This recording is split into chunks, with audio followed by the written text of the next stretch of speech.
What's up? This is HeKnows Everything, bringing you that heat and that fire. Got my boy Tom Ross TV, Tom Ross TV Raws in the building. Tom Ross, what's up, man? Talk to these people. It's Tom Ross TV. We're here to separate the weak from the strong, as always. That's As what's up. always. That's what's up. So let's get right into it. Today we're just gonna have free flow. It's gonna be casual conversations, but it's also gonna be conversations that can relate to different people of different walks and different life, life topics. We just gonna get into it, man. First and foremost, Kanye West. This is a very interesting topic in of itself because I look at Kanye West and I look at him as an enigma. I look at him as a puzzle. I look at him as someone that when people look at Kanye West, they see a guy they just can't figure out. He's a genius. Musically, a genius. When you think of everything that he's brought to the table, when you think of the culture itself, when you think of how things have changed, when you think of how things have graduated to a different state, Kanye West has been very instrumental and important. I've always said my four classic albums, and Ross may have difference of opinions with his classical albums of Kanye West, but my four classic albums are first and foremost College Dropout, man. I mean that album speaks in of itself. And then you have The Late Registration, and then you have Graduation. To me, those albums are classics because it was basically a series in of itself without being a series. He didn't name it College Dropout 1, College Dropout 2, College Dropout 3. But if you think about it and you think of the chronological order in how he was going in his life and how he was spacing things and how he was thinking, that's why that album was a classic. If anyone knows anything about He Knows Everything, I love series, man. I love when you can give me an anthology. I love when you can give me something that there's a continuum to it. We all watch Netflix shows. We all watch different shows that have different forms of banter and talk and things of that nature. And what we love about it and what we love about these shows is the fact that these shows can give us something that we can look forward to at episode 2 and episode 3 and episode 4. There is basically a dichotomy that's beautiful behind it. And you know that the last episode is going to leave off right where the last episode finished. That's what Kanye West's three first albums were to me. It was basically a chronological order of this man's life, what he went through The Wire, how he was basically saying, you know what, I'm going to get myself to the next level from an industry standpoint. I'm going to be this guy that's going to be this force. I've already been the record producer. I've already been producing the beats, but I want to show you guys that I'm also a musical genius and I can do it up front. So that's why to me, those albums were classics because he basically did away with a lot of stigmas. And he was the pioneer of making guys that were record producers and guys that were behind the scene can get to a level to where they can really stand out. Now, we got people that was doing it before him, like the Pharrells and the Timberlands, but they never did it to the level, to the way Kanye West did it. Kanye West made this thing a global, universal, transcending thing. Mm-hmm. And then Kanye West has other great albums that I like, 808s and Heartbreaks, right? And the thing with the 808s and Heartbreak is this: that album, to me, although it wasn't a classic, I look at it as a great album because sad emo rap, guys being able to put out their feelings, put out their emotions on rap and cry about shit, and the Kid Cudis of the world, these types of individuals, they coexist because of the fact that Kanye West was able to do 808s and Heartbreaks. So I got to give him credit for that. I gotta admit though, it wasn't a classic to me instantly, but it grew into one for me. It grew into one for me because as things started to transpire in my life, I started to be able to relate to that shit. So I'll say it was before my understanding. Just like Yeezus was before my understanding, but not too far. A year, 6 months after Yeezus dropped, I started understanding exactly what Kanye was talking about. That they started marginalizing me in the military. So I said, "Oh, this is why this nigga said fuck traditional, fuck everything y'all think y'all want from me. I'm gonna give y'all this because y'all gotta hear me. The only way y'all can hear me is if I'm saying something totally different from everybody else. So I got it. But I had to grow into those albums. But yeah, the first Facts. three I got right away. They was up my alley. You're absolutely correct, because what he was able to do is he was able to basically say, I'm gonna switch gears and I'm gonna do things differently. I do this with my channel. Ross does this with his channel. And a lot of people don't understand, when you are a creative content creator or you're doing content creation, it's all on how you're feeling in that moment. It's all on how you're feeling you want to present the content. No one Mhm. is the driver. You're the one that's the driving vehicle behind your content. So in that moment, if you feel that you want to talk about these things or you feel you want to talk about those things, as long as you've done enough research, you've actually experienced what you're talking about, and you have a good know-how and a good base of it, and you've actually lived through it, then you're perfect and you're well within your right to talk about it. And perfect doesn't mean that you got it all figured out. It just means that you are that person that has the authority to talk about the situation. Kanye West, in the first three albums, even though it was a chronological order of how he was bringing out musical genius and in terms of him being a rapper, he got tired of that. And he felt that he was in a bubble of, okay, I'm doing what everybody else is doing. Let me switch gears and let me go into something completely different. And I don't give a fuck if you motherfuckers feel some type of way about it. That's just like he knows his sport. I mean, times people tell he knows his sport. You should stay. He knows his sport. Fuck you. I mean, he knows everything. Deal with Right. it. If you want to call me, he knows his sport. Then I'm gonna tell you like Jay-Z. If you want to listen to He Knows His Sport, listen to the He Knows His Sport videos. Oh It's that shit. simple. Oh shit. Like Jay-Z said, if you want to listen to the old Jay-Z, buy my fucking old albums. This is He Knows Everything. So Learn to get on the fucking train and roll with the fucking train. so I got a And question that's for you. it's that simple. I got a question for you. Mm-hmm. With what you said about Kanye and his versatility, but his mind state to always want to be original. How do you feel about how the media seems to always portray him to be unraveled and crazy, and they always seem to side against him no matter what? Kanye I have West my is a feelings about it, but what are your feelings about it? Kanye West is a very polarizing figure.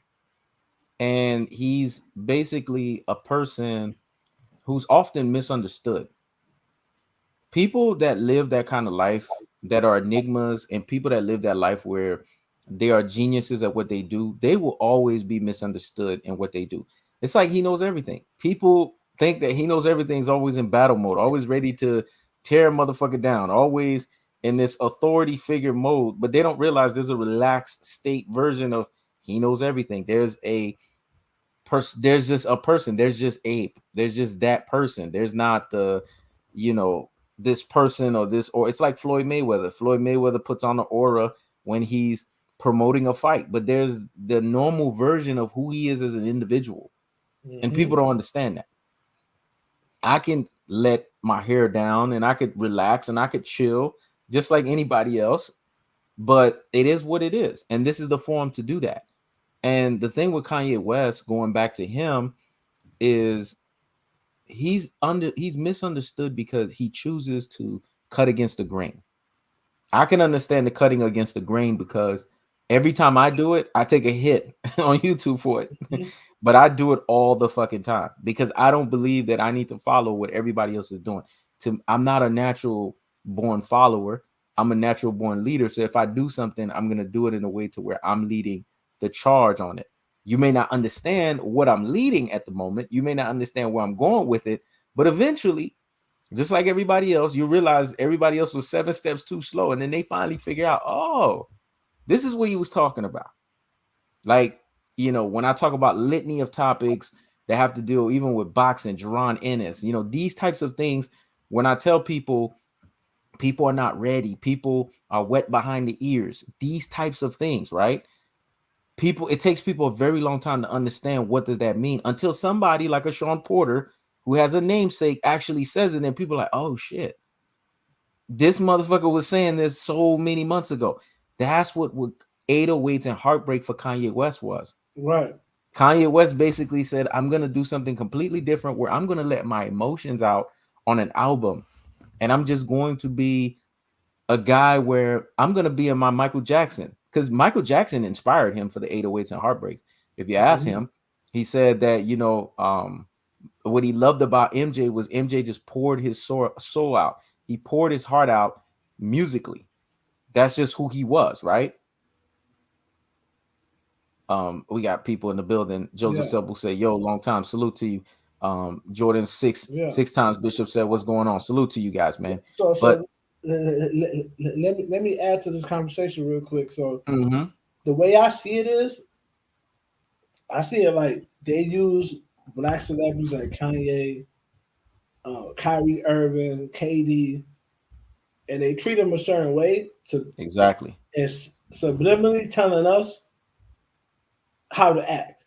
Yep, Because if they would do this to them, they'll do this to you. So you black men, don't be like these guys. Be like these guys. See exactly. how nicely we treat these guys. Mhm. Don't speak up like KD and Kyrie and like Kanye. Don't speak up like those guys. Be like these guys over here. You know what I Yep, mean? And I yep, think they use black celebrities, men and women, to whip our people into shape.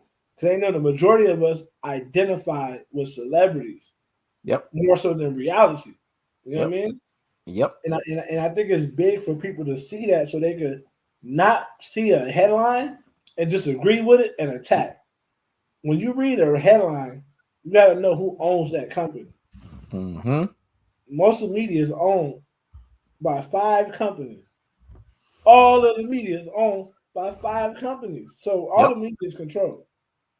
So you can't just go off of what media says about black people. You have to make your own decision. yep.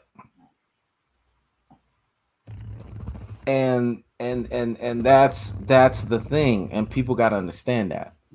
True, what people got to see it, and Ross is harping on this, and he's bringing the point home. Kanye West decided that, you know what, I'm just gonna be this guy that's gonna sing my heart out on a record, because you got to understand that moment in his life, that's how he felt. He didn't feel like he just wanted to rap. Mm-hmm. He didn't feel that artistically, creatively, rapping was gonna get the message across. He felt that if he poured his heart out, then the record in of itself would evolve. That worked because it gave life to guys like Drake. You got The to think reason why about guys like Drake of the world exists is because Kanye West did what the fuck he did at 808s and Heartbreaks. your kid One of Cuddy. my favorite songs on 808 and Heartbreak. You want to know which one is that one, Ross? That's Um, The one with Young Jeezy. I put on, man, put on for so my city. yeah, That's that one go hard because one, he did two things. He represented Florida because the guy who brought autotunes was T-Pain. And T-Pain don't get enough credit for it. But Kanye West was like, man, I love the fucking autotunes that T-Pain brought, man. And he used that. And not only did he use that, if you look at the record and the track I put on for my city, Kanye West is not rapping. He's kind of singing, rapping through his yeah, verses. That's yeah. exactly what he's doing.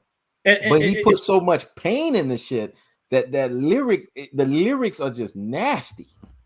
and it's crazy you bring that up because T Pain's favorite album of Kanye's is College Dropout. Mm-hmm. And what people don't realize is because Kanye uses autotune in a not so obvious way, Mm-hmm. there's a lot of autotune on College Dropout that people don't even realize they even listen to. Yep. And that's T Pain's favorite album that changed the course of his career. And then Yep. Kanye was then inspired by what T Pain did off of what he did, and he made Mm-hmm. 808s. You know what Yep. I mean? That's Yep. going to show you how great people bounce off each other. Yep. Yep. Now there Kanye can be very hard to deal with in the studio, but that's the thing when you're dealing with geniuses, they can be very hard. He's doing this record right now with DJ Khaled, and DJ Khaled. The thing with DJ Khaled is DJ Khaled already has the record ready, and he just wants you to lace up the verses. No, it don't work like that with Kanye. Kanye step in the building. You dealing with Jay? These types of guys, they step into the building. they don't mind that you got the beat and everything going, but if they're gonna lace their tracks and they're gonna lace their verse, they're gonna want you to change your trajectory on how you put the beat and how you put the verse for theirs, so that their line, their bars, their wording can match up with what artistically they were trying to do. So he scrapped up a lot of what DJ Khaled did, and DJ Khaled said, "Man, I thought we had a genius track. Now we have a double genius track." And I even did a shorts on it where you could see where Kanye was giving him ebbs and flows of advice, and then towards the end, they both bopping their head and they both wilding out because the beat matched exactly what they wanted.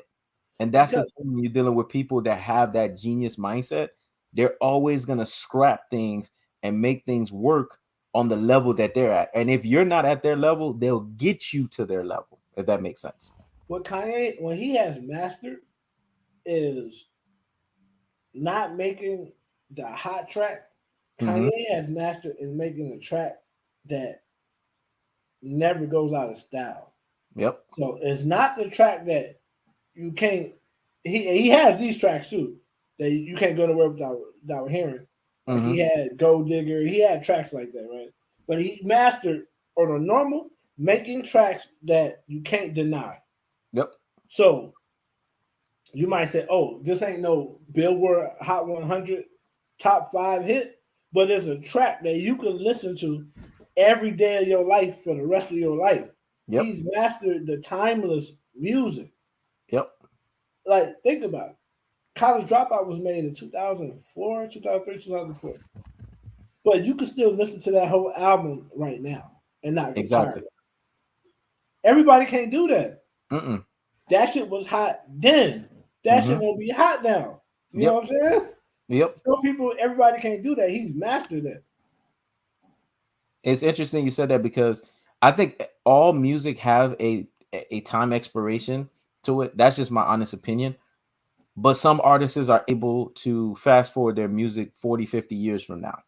Right. So he, in that moment when he did that album's expiration date is probably going to be 2040. Right.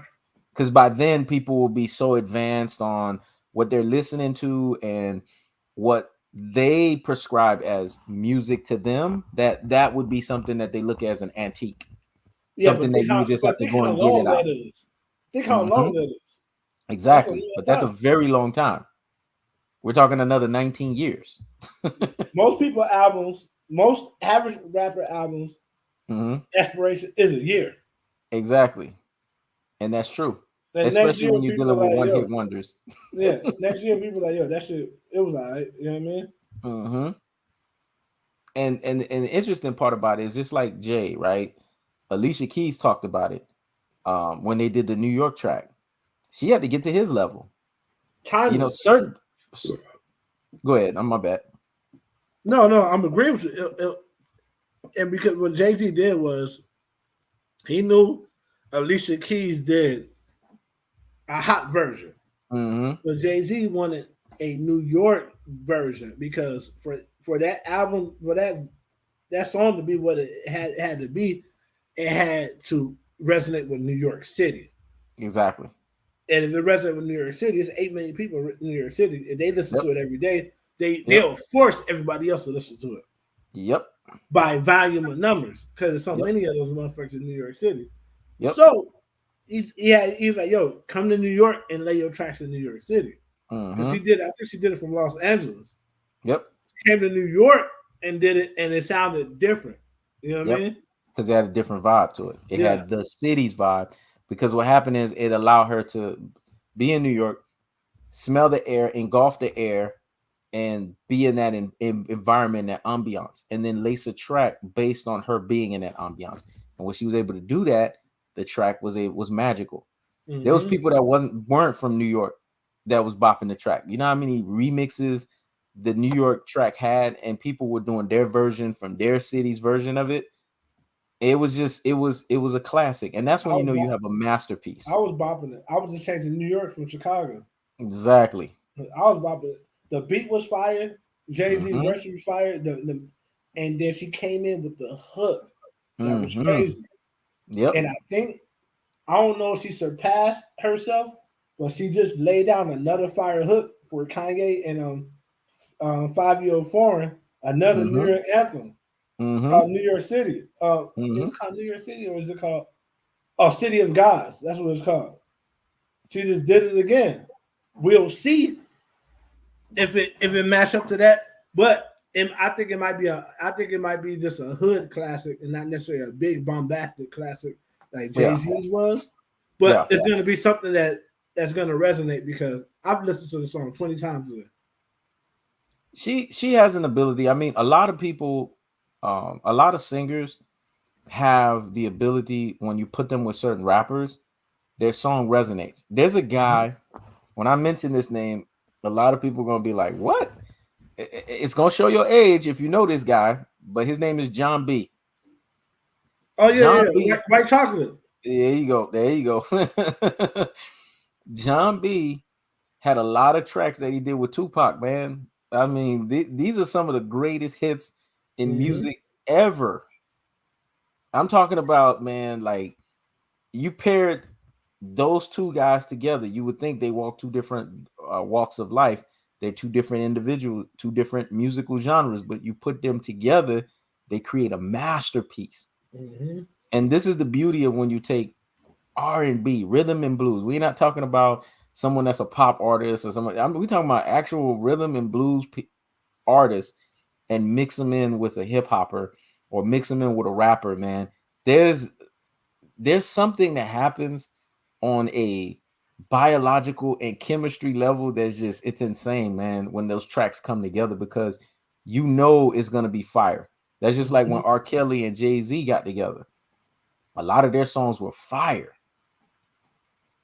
It was just they just couldn't figure it out, and they had their little riffs or whatever. But the times that they worked together, the shit was fire because you I took ain't two gonna different lie, man. geniuses. That shit was it was a vibe when Mm-hmm. they came together. Mm-hmm. I was at a certain level with women, and their vibe was basically it was just about it was like being that guy and having the women, man. You know what I'm Yep. saying? And Yep. and me, I could brag all you want, all I want. But if you meet my friends, they'll tell you, they'll be like, because they had them too. But they'll tell you that we had a system. He knows the sports. We had a system, man. Mm-hmm. We had a system. It was intricate, bro. We would meet women throughout the week normally. Mm-hmm. And then I don't know if y'all had this in Miami, but we had this thing in Chicago called the party line. Okay. The party line is like what people do now, but they see each other. They see each other pictures at least on dating apps. But the party line, you just Mm-hmm. talk to people, right? So Yeah. we'll have one nigga that's sitting back at the crib, gaming bitches up, gaming young ladies up on the phone, and Mm-hmm. dispatching to us the address that we going to meet them. We going on. We seeing about 50 to 60 different girls a day. Yeah. You know what I'm saying? We ain't Yeah. having sex with all of them. I ain't gonna lie. We're not having sex with but what 18, 19-year-old guy is meeting 60 different girls a day? You know what I mean? I see what you're Like, bro, saying. we moving a group and then we all take Mm-hmm. turns. It'll be my turn to play dispatch. I'm like, Mm-hmm. hey, where y'all at?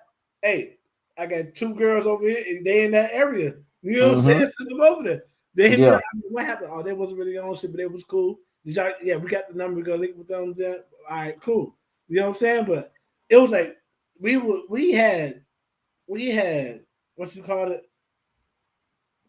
We had revolutionized Mm-hmm. getting at women because we was doing it because 2001, that was the turn of the century to Yep. where we moved into the computer age. Yep. Yep. So we Yep. was macking in public and macking on the computer too. We have Mm-hmm. moved it, you know what I'm saying? But but, Yeah. but we seamlessly transitioned to the new age. You know Yeah. what I mean? The So thing about Miami, and it's always been that way, is there was always just a lot of people sleep on Fort Lauderdale too, because Fort Lauderdale is like that. It's a subset, it's its own city or whatever, but it's but like it's that right too. there by Miami. Exactly. The cities were so broad and so metro, and a lot of the happening spots that everyone just knew.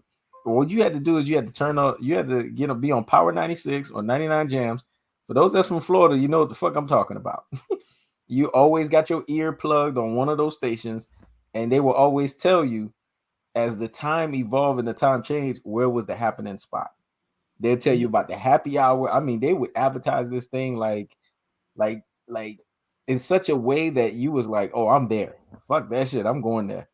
They'll tell you about the happy hour. They'll tell you about, girls coming in free, guys, make sure you bring you some girls. I mean, they advertise this thing to such a level to where you had no choice. But you know what? I'm gonna have to go check it out and I'm gonna see what this is all about. So that was our party line, so to speak, the radio stations. Yeah. Because the radio stations was very exclusive.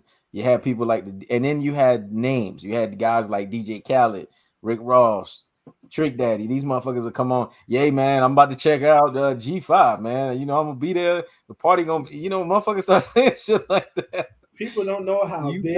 People are gonna show up. People don't know how big Trick Daddy was in Chicago, man. Because when Trick Daddy came out, he had like a groovy type of beat. Like all his shit was kind of groovy. He was kind of rugged, but then he always had like some of the baddest bitches in his videos. Yep. Then he brought out Trina. Yeah. And then Trina turned Chicago out. Yeah. I can only imagine. You don't know Nairn? Trina was just another level, man. You don't know Nairn? That turned Chicago out. Yep. So all of us in the streets, we wanted to want a girl like Trina. Yeah. Yeah, we could commit crimes with too. You know what I'm saying? Yep. Yeah. So because they was talking that real street shit. They was just talking Miami pork and beans. They counted 305. That's where I stay, baby. Anybody that's from MIA, they know what I'm talking about. Like they would talk about Liberty City, Overtown, Little Haiti. They would be talking about all of these different places that had a lot of organic shit that was happening in the streets, man. You have to understand, Miami's a city that was built on drugs, cocaine cowboys. A lot of these skyscrapers that you see that's in Miami, a lot of this shit is built off of cocaine, man. A lot of the way that Miami operates itself, there's this taboo thing in Miami where everything seems everybody goes down there and they get this experience, but they don't realize there was an ugliness that had to happen first to get it to where it's at right now. Yeah. And life is not what it used to be then. But at the same time, the spirit of it, if that makes sense, is still there. The aura of it is still there. The ambiance of it is still there. And this is where it birthed, Rick Ross of the world. It birthed the Trick Daddies of the world. It birthed the Trinas of the world. Prior to them, Luke, Two Live Crew, it birthed all of these people. I grew up on Luke, man. I remember being a little ass boy, and in Chicago, house music is big. Yep. But Luke wasn't really house music, but he had house music elements. Everything was up tempo. Exactly. Bum, bum. Everything was up tempo. Up tempo. Yep. So Chicago niggas fucked with Luke. So I remember, Doodle Brown. Yep. Heavy. Yep. And I didn't really realize what the fuck they was really talking about. I just knew everybody was listening to that shit, and it was like a phenomenon. It was all sexual. They would say peanut butter jelly with the baseball bat. I mean, you can put two and two together. Peanut butter jelly with the baseball bat.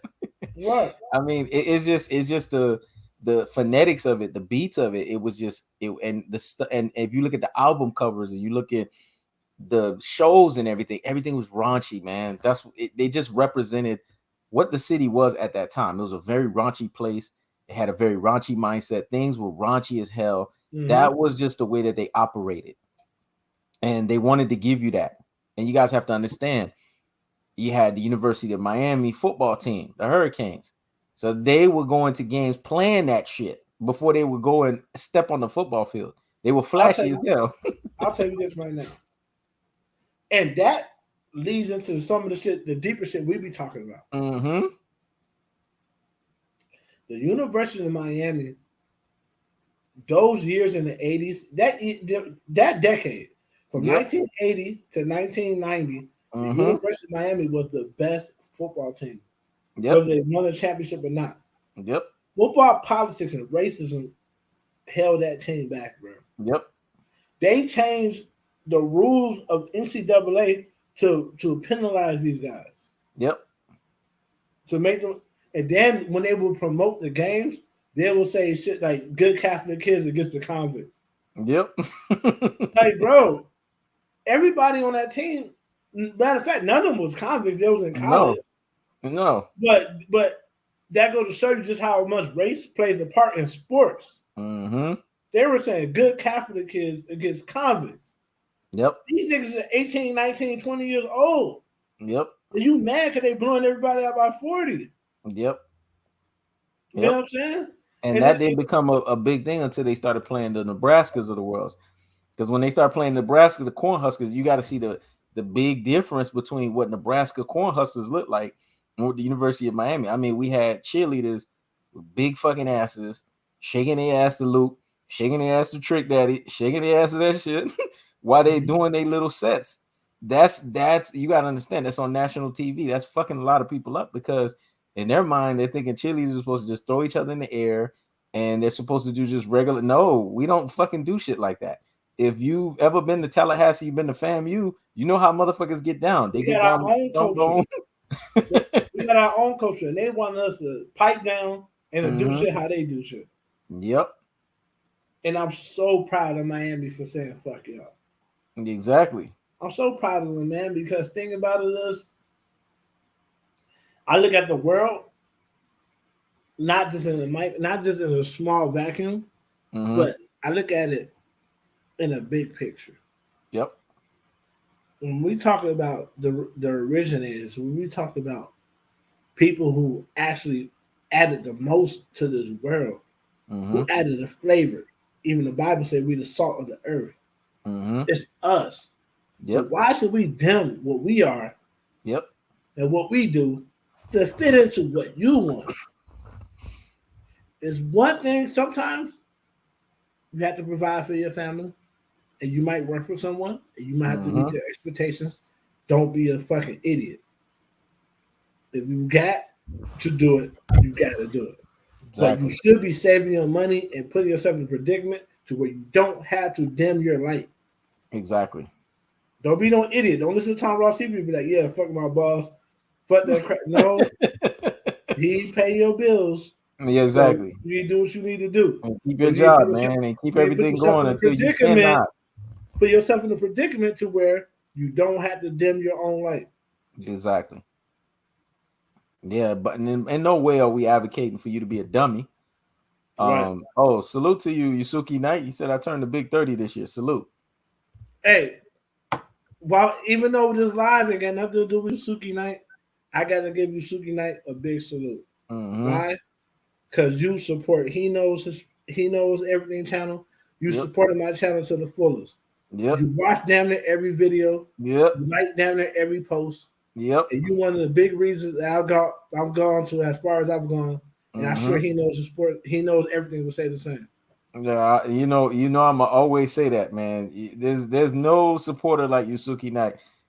Nothing against all these other fucking subscribers, but none of these motherfuckers do. Yusuke will support you every step of the way. He will watch everything. And he will support you, man. He is the definition and the embodiment of what you subscribers should prescribe to be like, man. This guy supports even when the wheels fall off, even when things don't seem like they're moving the way they're supposed to. He's right there, man. He's not fickle. He gets all the credit in the world. So salute to you, man. Happy 30th birthday to you, man. Enjoy. Happy 30th birthday, man. Yeah, and make sure you go get you some tail, man. You deserve that. Big 30, get you some tail, man.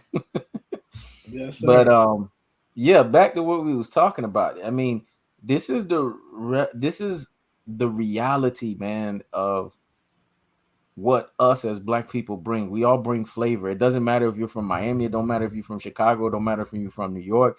It don't matter where you're from, man. We are the salt. You know, it's like when you eat food, right? When there's no salt in the food is bland as fuck. You might as well be eating cardboard. Exactly. You want taste. It don't matter if you use sea salt. It don't matter if you use pink Himalayan salt. As long as you put the fucking salt in there, that's when you know the food got the taste, The and salt that's and when you know pepper, the baby. soup is good to go. The salt and pepper. Exactly. It's all the pepper. Exactly. You gotta think about it, man. It's kind of like they want to use us up for our swag, for our Mm-hmm. talents, but they don't want us to get none of the glory, none of the praise, and none of the money. Yep. And it's like, and it's like they make you choose. Mm-hmm. If somehow you do get some of the money, then they try to make sure you're not remembered as a great. They try to Yep. do this with Floyd now. Yep. Floyd beat the boxers and he beat the boxing system. So now they trying to openly disrespect Floyd and say he's not a great. Yeah. They trying to do that. Or use stuff that he's done, and because other people are doing it, it's cool. It's quote unquote cool. Like the other day, I saw Canelo Alvarez showcasing a new Ferrari that he got. Okay, whoop de fucking dude, you got a new Ferrari. It looks nice. Congratulations.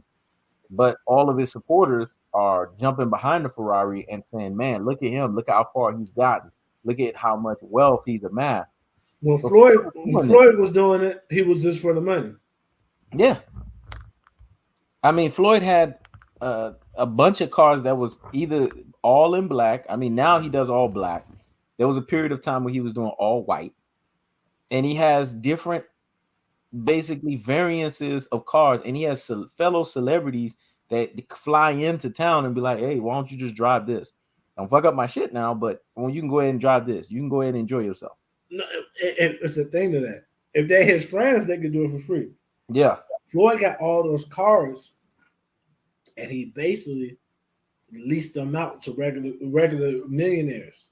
Yep. So Floyd got all those cars, and people who say fly in, instead of going to Hertz or going to Budget, people who got money don't want to drive that Ricky Dink shit at Hertz. Yep. They go to Floyd and get a Lambo Yep. or get a Rolls Royce, and they Yep. pay Floyd. Yep. This nigga Floyd is, believe it or not, people don't want to admit it, but when it is marketing and he's kind of like a little small genius. You know what I'm saying? Mm-hmm. But this what white society do to us. They take somebody like Floyd and they say, okay, let's make him a meme in his own community. Yep. We couldn't beat him in boxing. We couldn't beat him in business. He made over damn near $1 billion in boxing. We couldn't beat him.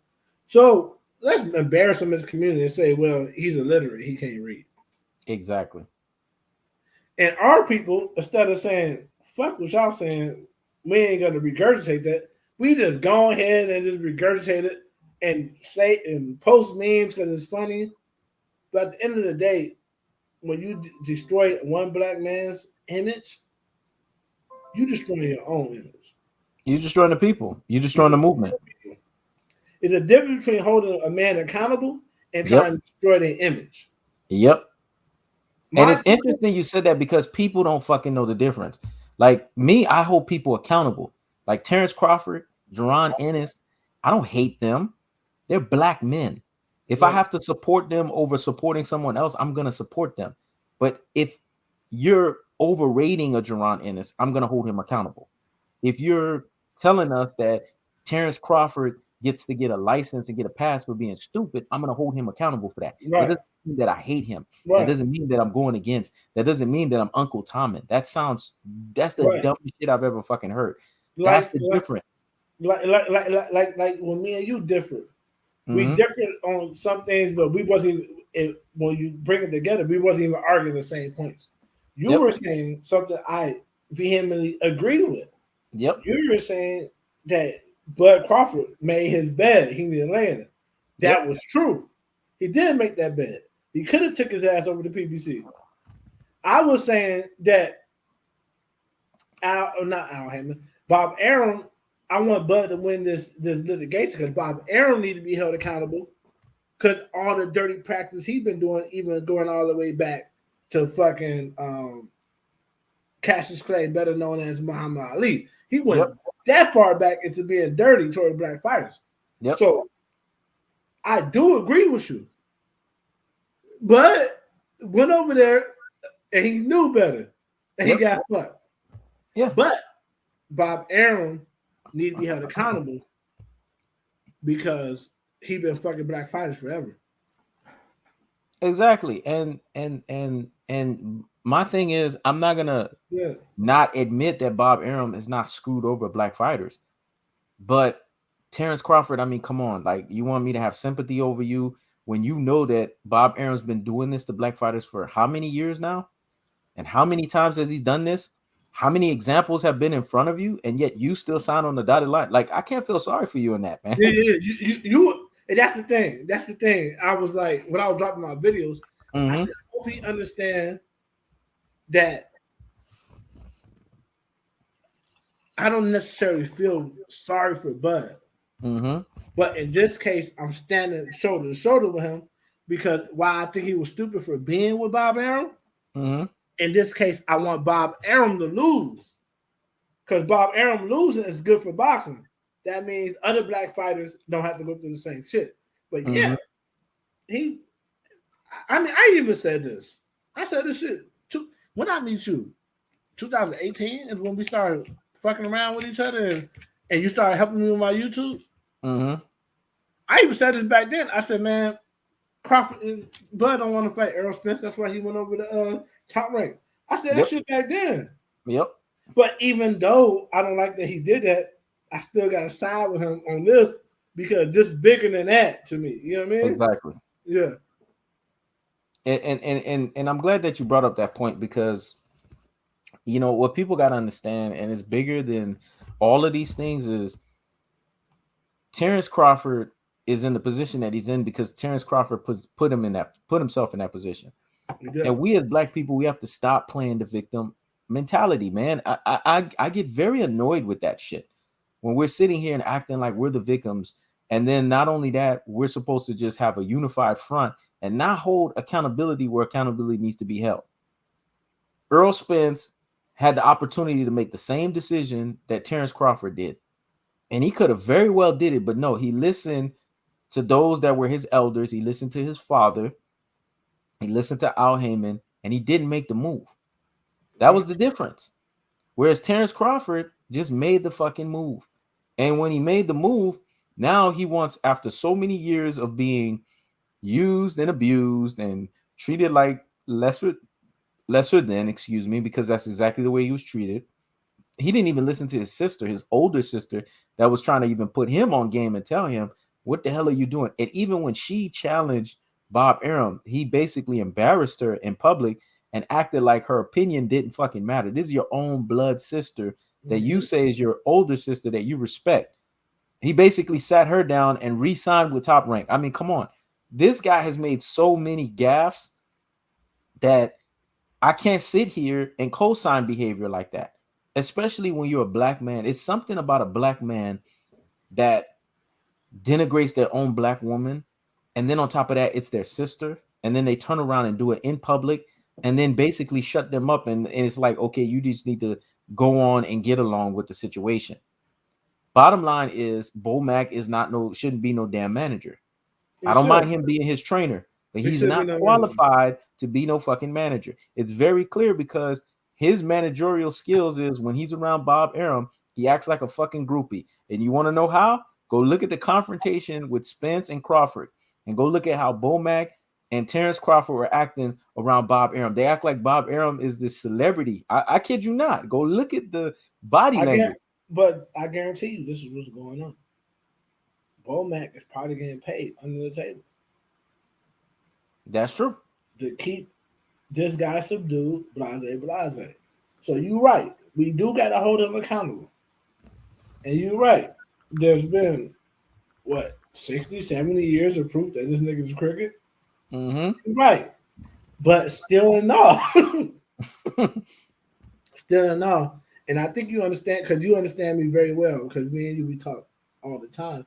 Mm-hmm. Is you know me, when it comes to my people, even if they do something fucking stupid, I can hold them accountable.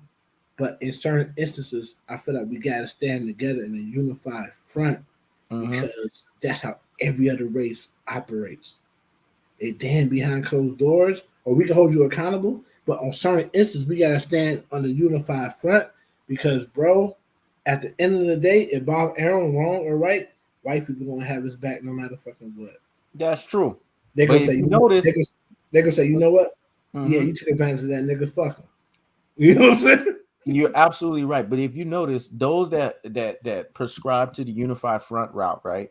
Those that prescribe to keeping a unified front, they keep the unified front in the sense of everybody's on the same page. That's what a unified front is. Everybody has this one accordance theology that they follow, and no matter what, even if they have difference of opinions, they're going to hold serve to that, and they're all going to be consistent to that one theological viewpoint. Here's the thing with Terrence Crawford. Terrence Crawford's not holding to one theological viewpoint.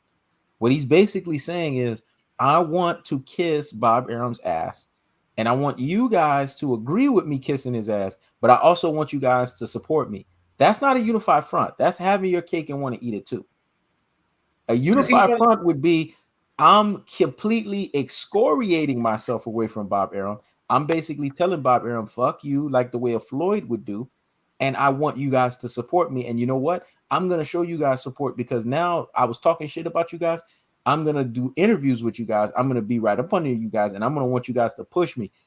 Now, if he was on something like that, now that's something completely different. And now, if I don't have his back by then I am in error, because now he's in a unified front mindset. And I feel you, but thing about it is, I almost call you by your real name, but let's keep this professional. He knows everything. The thing about it is, we can't expect everybody to be as old as us and to be as intelligent as we are. And you know me,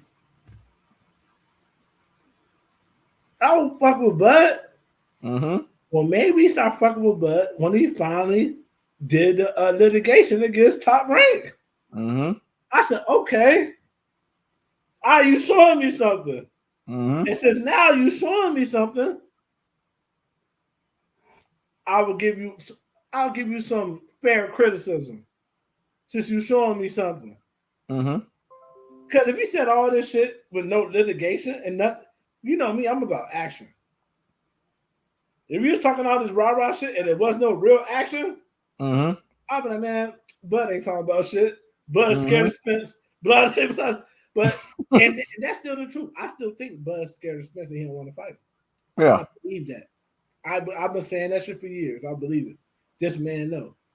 But at the end of the day, he started the ball to let me know he's doing more than just talking. You know what I'm saying?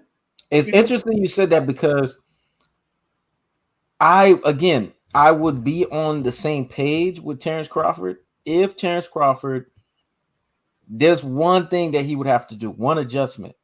And the one adjustment is fall in line, because when you do a unified front, regardless of the nationality and regardless of the culture, a unified front where people are doing it in front of everyone, they in solidarity are on the same page with whatever it is. Behind closed doors, they choking each other out. You probably hear some of them put each other to sleep. Some people are 6 feet under, shit like that. But that's behind closed doors, and you don't know about it until after the fact. But in public, everybody has a unified front. You cannot sit here, Terrence Bud Crawford, and say you're in litigations with Bob Arum and Top Rank, and then turn around and then start spitting on YouTube channels and saying, but you can't fucking hear everything you hear on YouTube. You can't fucking hear everything you hear with these motherfuckers. This is the Terrence Crawford's MO, man. You can't trust finicky motherfuckers like that, because that's not a unified front. So you want me to have the unified front with you, but you not holding to the letter of the law of the unified front on your end. Like that, to me, that's like, you are my brother. I love you, but you're astray right now. Sometimes you gotta look out for babies and fools, man. Sometimes you gotta look out, and I understand. I don't think you're wrong. No, notice that I just think we're different. I don't think you're wrong. I don't think you're wrong. There's things that I'm black and white with, and you might be like, man, Tom, don't you think you want? I'm like, man, I'm not looking at nothing. Yeah, you know what I'm saying. I ain't looking at shit. I don't need to rethink nothing. You like, nah, don't you think I don't need to rethink? So I understand where you come from. My thing is, I feel like And sometimes we're gonna touch it up. We're gonna touch it up with you black and white on, and what I'm not black and white on. We're right. gonna I touch feel that like up next, but I'm sometimes gonna you let you gotta finish look it. out because I feel like babies and fools don't know no better, man. And I feel like Bud Crawford is a fool, man. Yeah. You know what I mean? I feel like But see, I'm glad that you said that he's a fool. But the yeah. Bible's very cutthroat with fools, man. The Bible says fools deserve a fool's reward. Fools deserve a fool's gold. so we can see we They can do. see They here. did. That's what they deserve. But the Mhm. thing about it is, just as bigger than Bud Crawford because Yeah, absolutely right. It is bigger than him. he's not gonna be the only. If that was gonna be the only black fighter top rank ever gonna deal with, I'll say fuck him, let it burn. You absolutely right. But he's not gonna This be the is only bigger than one. boxing, but Bud has to fall in line. Like Floyd. Floyd fell in line and said fuck Bob Arum completely. And if Shakur Stevenson gets to that point, Shakur Stevenson is going to do it too. And I don't think you're going to get all this whiffling waffle. I'm going to tell you right now, if Bob Arum did not make the Oscar Valdez fight happen, Bob Arum would have had a situation with Shakur Stevenson right now if that fight didn't pop off. I can guarantee you that. I think he would have lost to Shakur Stevenson. Yep. Shakur Stevenson would have been like, F you. Because now you're not trying to help me get what I need out of this situation. And Bob Arum was in a crippling situation where, okay, I'm dealing with this situation with Terrence Bud Crawford right now. Basically, Jay Prince was able to force his hand. And Jay Prince was smart enough and astute enough to say, you know what? This guy's in a pickle right now.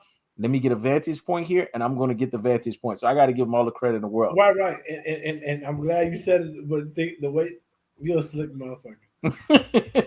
You're a slick motherfucker. Slicker than a can of oil. And I'm glad you said that because that's exactly what he did. Mm-hmm. But do you know what the pickle was? The pickle was Terrence Crawford said, I'm about to sue you, motherfucker. Yep. You know what I'm saying? If you can get this disgruntled Negro unhappy, well, you know what? We've been wanting this Oscar Valdez fight. You've been trying to play games with this Oscar Valdez fight. You're gonna have to make it happen. He never had any intention of making that fight. He had no intention. He was forced to make that fight. And he wanted to have two different champions, and he wanted them to fight all the way through. You see why I think this is beautiful now? Mm-hmm. I still think he's dumb for being in this situation to begin with. Mm-hmm. But I think this is beautiful now because now the spotlight is shining on him. Like, bro, you've been crooked towards black people. So now you want litigation. Jay Prince comes and says, hey, man, make this fight.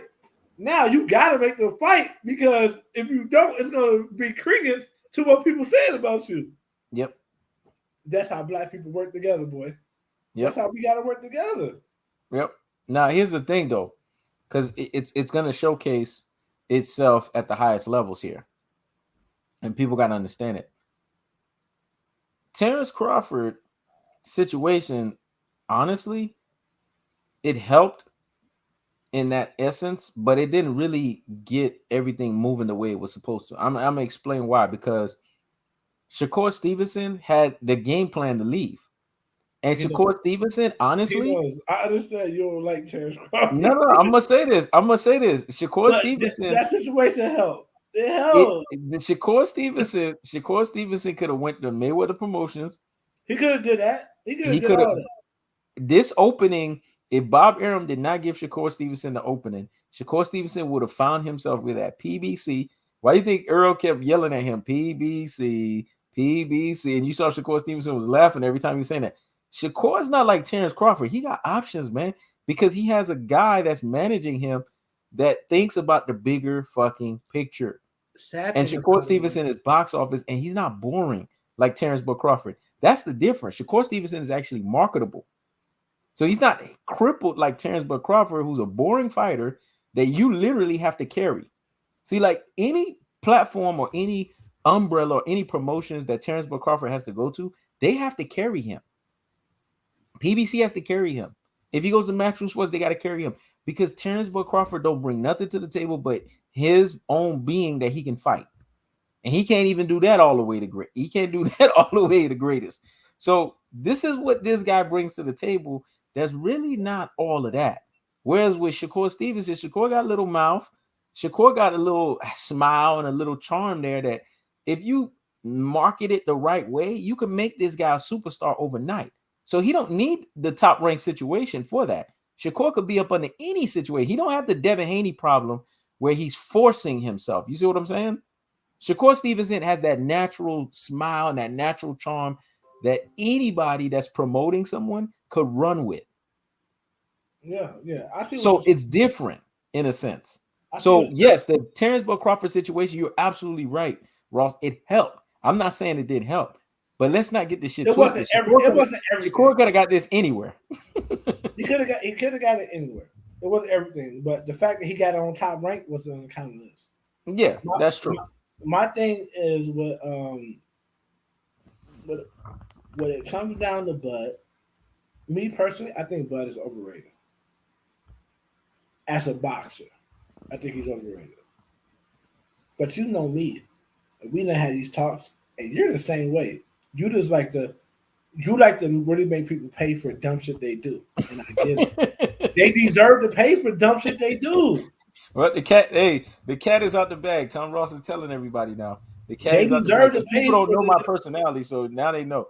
I like to make people pay for dumb shit. They deserve pay for the dumb shit they do.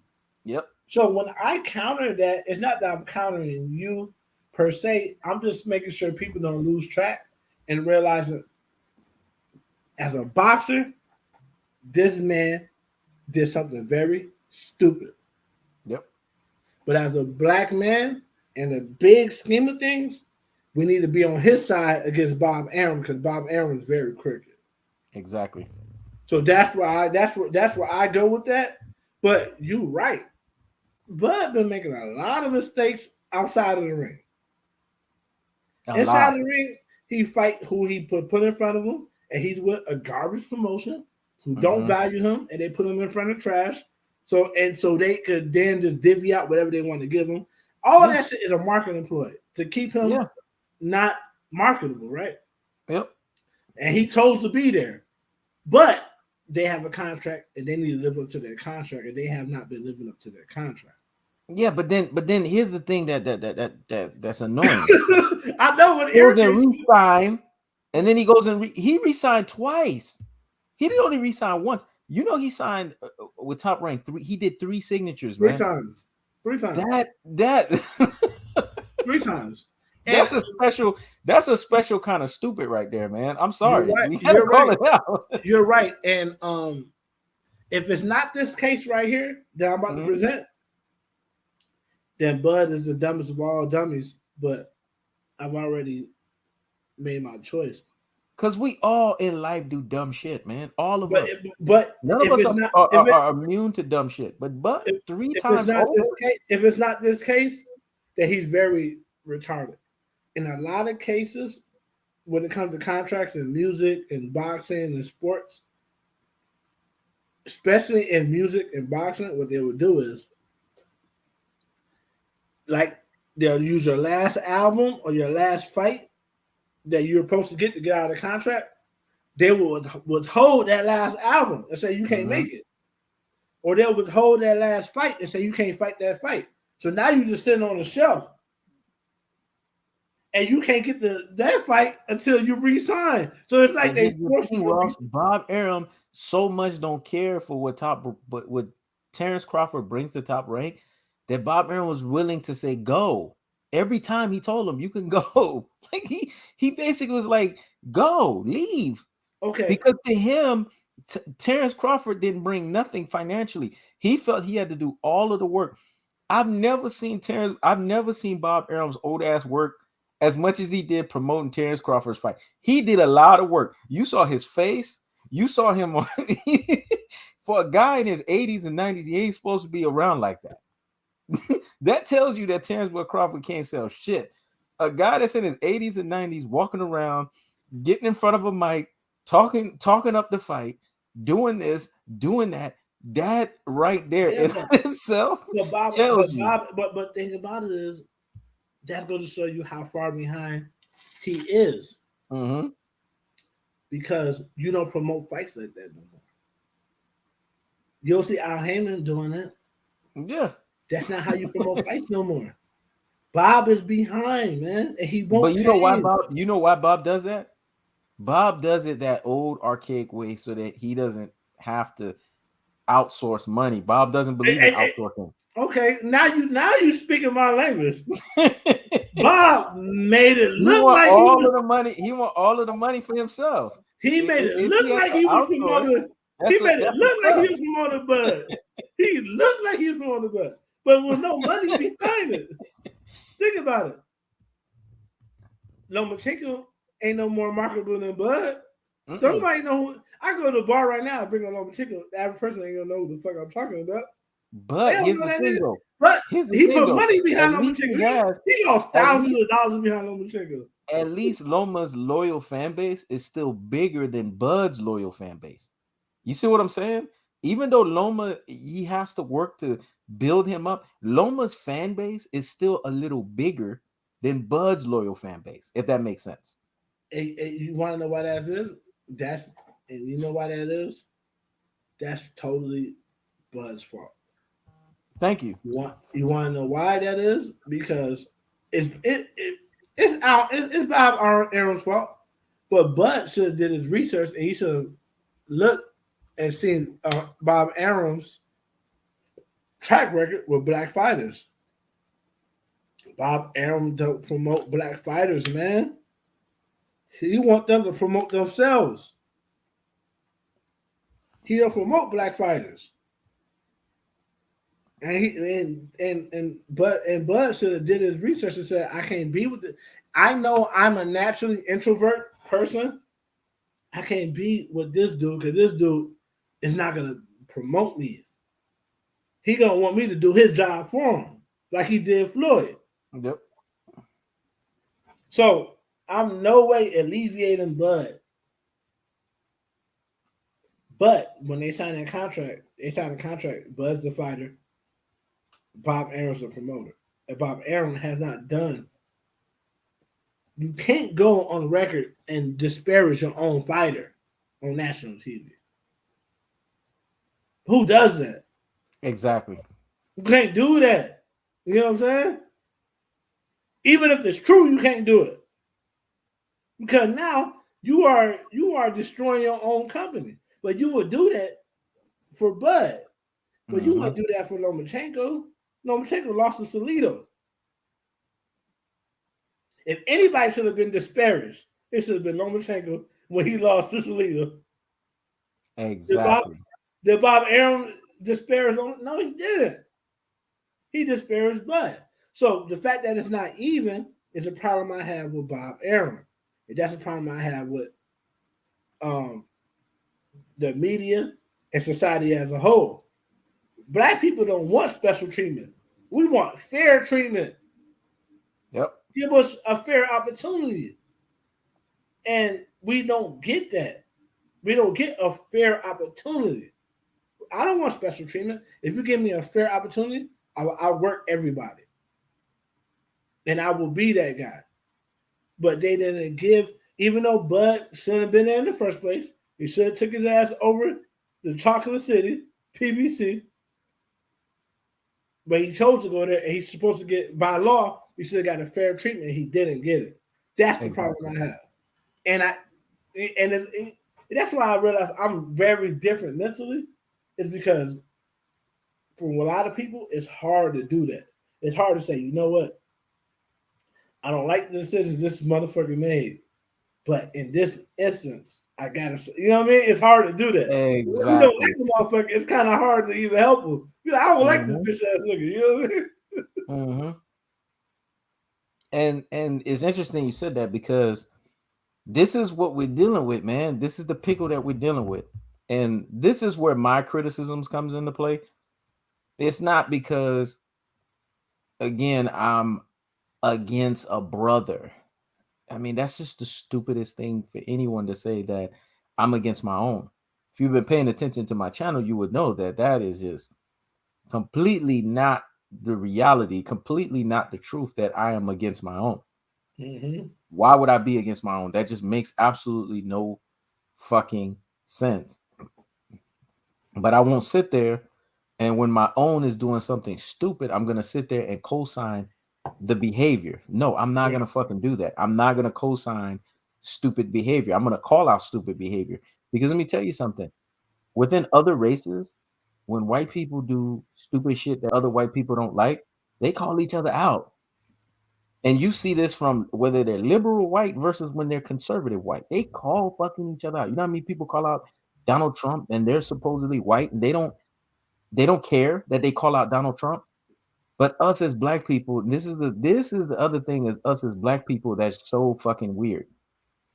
We still have to play this game where we have to be on each other's side and don't call each other out when other races do this shit to each other. Hispanic people do this shit. They call fucking each other out. Go look at the liberal woman. I forgot what her name is. She got acronyms. She's in politics. She caught fucking COVID partying down in fucking Miami. I forgot her name, but AOC. There you go. There she got a little acronym. AOC. Liberal as fuck, annoying as fuck. Always saying the most annoying shit ever. And she denigrates and talks shit about her own Hispanic people. She denigrates and talks shit about her own fucking people. And nobody says nothing about it. You know, they play this taboo line. But us as black individuals, no, we gotta have a unified. No, fuck you, man. If you're doing some dumb shit, I gotta call you out on your dumb shit. Now I'm gonna have your back. When you wake what the I'm fuck asking up. you to do, what I'm asking you to consider, because you're a grown man, I tell you to do nothing, is call him out. You're right, call him out. He need to be called out. But at the same time, when it comes to the big picture, realize that Bud now is representing more than just himself against Bob in this litigation. His career is another thing. His dumbass decisions is one thing. But Bob needs to lose this litigation. We can't we can't be rooting for Bob to win the litigation because that means he could continue doing this to other fighters. You know what I mean? Exactly. If Bud was smart, he would never be in this predicament, but obviously he's not smart. That ship has sailed. Exactly. That ship has sailed. But now we here. And I can't call you a dummy because let me tell you something. If I do something stupid, I don't mind somebody calling me a dummy over the. We all do dumb shit, man, and dumb shit is not gonna stop. But let me tell you guys something right now. I will continue to do dumb shit. Ross is gonna continue to do dumb shit. Mistakes. Everybody's gonna continue to do dumb shit, man, because dumb shit never stops. You don't matter what level of intelligence, wisdom, knowledge, understanding you have. There's gonna be a moment in your life where you're gonna just be reckless at whatever it is the fuck you doing, and you commit the most dumbest shit ever.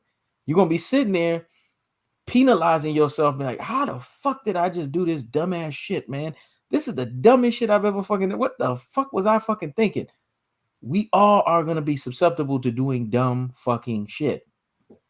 But when you look at Terrence Crawford, there's a repetitiveness of dumb fucking shit, one after the other. That's different, man. That's a whole nother level. That's like a sociopath or a psychopath of dumb shit.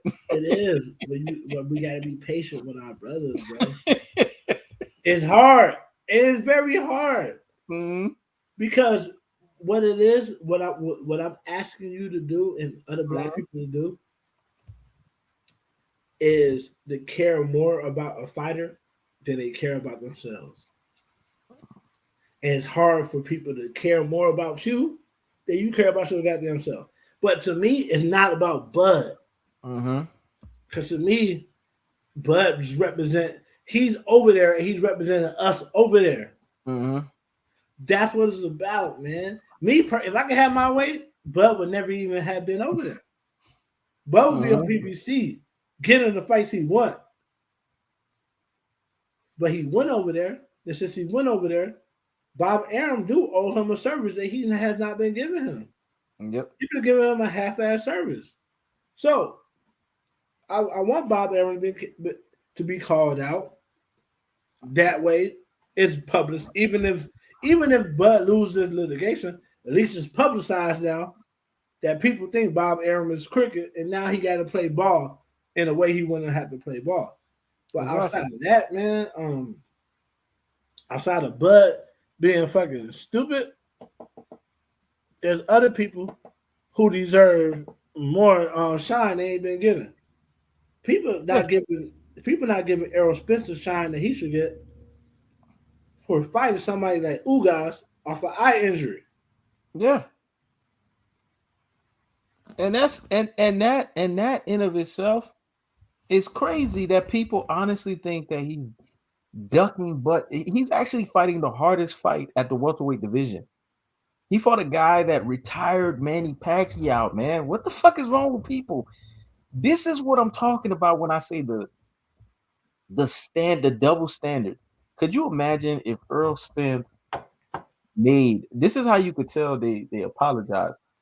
This right here honestly speaks to the psychology of people because most people y'all gonna get fucking offended. I don't give a fuck because you know me. I don't care when I get to this point. I don't care who I'm offended. You just gonna have to eat the offense on this shit. A lot of motherfuckers identify with Bud because a lot of motherfuckers are like Bud. I'm gonna just be honest here with that shit. Now that ruffles your fucking feathers. So fucking what? A You're lot of right. motherfuckers identify with Bud because they are like fucking Bud. You're They right. cannot identify with Earl Spence because they don't have an Earl Spence mentality. Could you imagine if Earl Spence was the one making the decisions that Bud was making? They would be crucifying him. They would be putting him literally on the fucking cross. Because he's unapologetically black. Yes.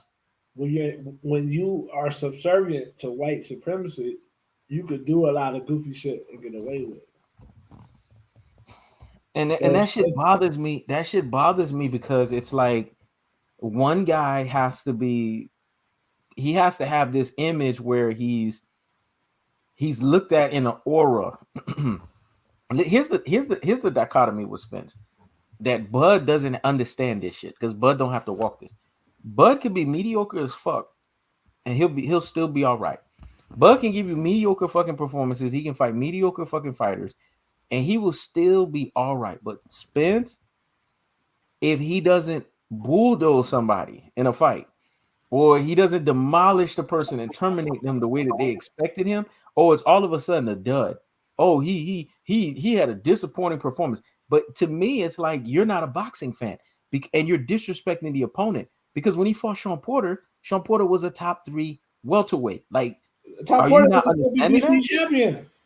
Thank He you. was a WBC champion when he fought him. Thank you. So if he doesn't obliterate him, how about you give the other guy the credit and say, damn, well, the other guy lived up to an expectation that I didn't expect that he was going to live up to. How about you say that?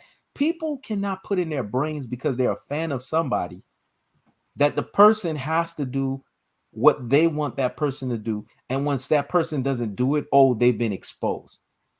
Then that means that you're not a student of what you're prescribing yourself to. That just tells us that you're an ultra fanboy. It tells us that you have fanboy fetish. Because if you're a real fan and not having fanboy fetish or an ultra fanboy, you're going to look at things from an objective lens. You cannot sit here and be subjective about every fucking thing. And that's the problem with people. They're subjective. And this is how they've created this subjective aura about Jaron Ennis. Oh, how dare Sean Porter? If there's anybody that's more than qualified to tell Jaron Ennis you're overrated, Sean Porter. Sean Porter's been in there with every animal you can think of at the welterweight division. He's been in there with Ugas. He's been in there with Spence. He's been in there with Bud. He's been in there with Deep Thurman. The motherfucker's more than qualified to say your ass is overrated. So Well, all of people, a sudden he's not qualified to say that? what people don't understand when you're saying Get the fuck somebody out of is here. overrated. In my mindset, when you're saying someone's overrated, it's not an attack to actually the person who you're saying overrated. It's an attack to the media who overrate them. Like I tell people all the time, when people say Tom Brady is the best quarterback ever, I agree. When they say he's the best athlete ever or he's near that, I disagree because No, I disagree with that too. He ain't no Tom best Brady athlete is not ever. even athletic. Mm-mm. Mm-mm. If you put a white boy in there, it got to be Michael Phelps. Mm-hmm. That's what 20 Yeah, gold and medals. he's athletic. That's athletic. Mm-hmm. Floyd Mayweather Jr. is athletic. Michael Jordan is athletic. The reason why I put Kobe Bryant in the greatest athlete ever, because Kobe Bryant wasn't as athletic as those guys, but he was as good as a basketball player as those guys, but not Mm-hmm. necessarily as athletic as Michael Jordan. But Yeah. athlete, Usain Bolt, Pele, these Mm-hmm. guys are athletic. Mm-hmm. So that's the reason why I say that. So when in that case, when you say Tom Brady is the greatest athlete ever, that's what you call a fucking exaggeration. That's what you call overrated. Don't mean it's not an attack on Tom Brady. Mm-hmm. It's an attack on people who's overrating him. So when we say Bruce Ennis is overrated, Bruce Ennis is obviously skilled. He looked nice. He looked good in his fights. But when you say Bruce Ennis could beat Errol Spence, you are now overrating him. Yep. What has he showed you that he could beat a guy that's a unified champion at 147? What has he hasn't showed you that. So that's overrating. It's a people don't realize what you do. You disrespect the fighter you like when you overrate them. Yep. Just keep them where they're at. Yep. Bruce Ennis is good where he's at. He should fight Blair, or he should fight Ortiz Mm-hmm. and get his weight up. And he's good where he's at. He's good where he's at. He's on the upper trajectory. But to start saying he's better than he ain't, to me, he ain't better than Bud. He got to Yep. prove, he got to beat Bud to say he's better than Bud. Yep. He got to beat these guys. So for you guys to be saying he's better than Bud or he could beat Spence, now you're overrating Bruce Ennis. You are doing that to Bruce. You are doing that, not Bruce Ennis, Bruce Ennis. You are doing that to Bruce Ennis, to Jerron Ennis. You're making people have to say negative things about him because you're overrating him. Yep. Just keep him where he's at. He looks And good in his face. there's the thing when someone now starts fashioning their brains to where they feel that they are that they are overrated because so many people have overrated the person, because that's what's going on with him. And that's why he felt the need and the audacity to go back and forth with Sean Porter, because guys like him in normal instances would not go back and forth with Sean Porter. They wouldn't even waste their time doing that because they would say, you know what? They would Sean have too much. Porter's right. I haven't proven. They would have too much respect for Sean Porter to do that. Yeah, I would say, oh, you know what? You're right. I have not proven who I am. They wouldn't even try to challenge the guy to try to come out. And then you have content creators, man, that should know fucking better. Get and put on their platform, well, Sean Porter need to come out of retirement. Why the fuck would he come out of retirement to fight a unproven prospect when he's already fought every motherfucker at the welterweight division? The guy just freshly retired. He's not going to do that. That's not worth his time to do that shit. He's good where he's at. He's good where the fuck he's at. And motherfuckers need to accept that for what the fuck it is. And y'all motherfuckers need to start holding these motherfuckers accountable when they do dumb shit like this. Because they should fucking know better. They're the ones that's giving you the information. And they should know better. Sean Porter's fought everybody at the welterweight division. So why should he have to basically take a decorated resume that he's had? Oh, well, he's a football player. And because he's a football player and he's a supposed gatekeeper, he should fight. They start gatekeepers don't have multiple belts. Sean Porter was an IBF 147 champion. He was a Golden Glove 160-pound champion, and he was a WBC champion. That's not gatekeeper mentality. That's not gatekeeper status. He went as far as he could go in boxing, and he topped out, and now he's done. But now to try to denigrate Sean Porter because he's saying something you don't like, that's not right. And Sean Porter said a lot of things I don't like, but in this instance, he's not wrong.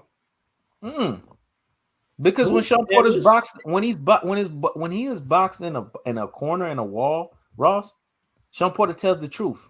If you know his MO, you know that about him. You box this motherfucker into a wall, he gonna start telling the truth. Like at the end of the fight between Spence and Crawford. You know another motherfucker that do that? Tim Bradley. Yes. Timothy Bradley do that. If you box him in a corner, he gonna say the tell truth. the truth. And that's what that's why I like the Andre Ward dichotomy with Timothy Bradley, because when Andre Ward boxes Timothy Bradley into the corner, he's gonna tell the truth at that point about whatever the situation is. Because here's the thing: when they asked Sean Porter the difference between Spence and Terrence Crawford, Sean Porter fixed his mouth and said, "Hey man, Spence beat me up worse." When he was boxing to a fucking corner, he told the fucking truth. But And see, the reason why he did the boost thing, and I have to make this clear, because I want you fans to have a defense when you go to these chung cockroach fucking channels. Y'all can have a defense to argue these things with these fanboys. Sean Porter propped up Jerron Ennis not because he care about Jerron Ennis. Sean Porter don't give two flying fucks about Jerron Ennis. Matter of fact, Jerron Ennis is basically the shit up under his fucking shoe stain. I'm gonna be honest with you. He ain't caring about that young buck like that. The reason why Sean Porter did that, and the reason why he did that with Terrence Crawford, you have to understand, Sean Porter is bitter against Earl Spence in the way he lost that fight. So he's always taking shots at Spence. Because he lost that fight. When he propped up Ennis, it was an invitational moment because a lot of people were saying, well, Ennis could go up against Spence and da-da-da-da-da. So when he was hearing that bullshit, he ran with the shit too. If Sean Porter would have lost that fight being outboxed, he wouldn't be so bitter. Yeah. He lost the fight in a way where Spence made it a winnable fight for him, and he still lost. But this is why Sean Porter is bitter about it. It makes him bitter. Let me tell you what makes it bitter. The reason why he's bitter is because he lost in his own style. I'm saying Sean Porter don't lose in his own style. That was the first time that he lost in his own style. Spence fought him in his own style and beat him at his own. That's why he's bitter. If you want to look at every other fight that Sean Porter fought, it's because Sean Porter did something reckless, or he put his head out or some shit, or he did something stupid, or like Crawford, paid to lose, nosedive type shit. But in the Spence fight, he was fighting his own fight and he lost his own fight. That's a certain type of pride that gets broken inside of you that you can't come back from, man. He knows. That's basically what I was saying. Spence made a fight where Sean Porter could win and he still lost. Yep. So it hurt him. Yeah. But see, the reason why I like Spence so bad. So the reason why I like him so much is because Spence had what every person in boxing, well, my little brother who happened to live in Vegas at the time, said was one of the greatest fights he ever seen in his life. And in Chicago, we witness fights all the time. Mm-hmm. We watched boxing all the time. He said that sparring match between Errol Spence and Mayweather was the greatest thing he ever seen in his life. Did you know Spence did not get a big head after that? You know Spence did not market that at all. Spence just told the truth. He said, man, I gave him some good work. He said, Floyd's tricky, Floyd's smart. I had to figure him out, blah. He never got a big head behind that. Did you know the whole world hate Mayweather? He could have went into TMZ and said he broke Mayweather's jaw, he broke his ribs. He could have said whatever the fuck he wanted to say and when it went viral. Yep. Because people just hate Mayweather. And Spencer say, you know what happens in sparring happens in sparring. I think Floyd respects me at the sparring match and blase. He just kept it real. In boxing, real boxers don't speak about sparring. Do you know how many times?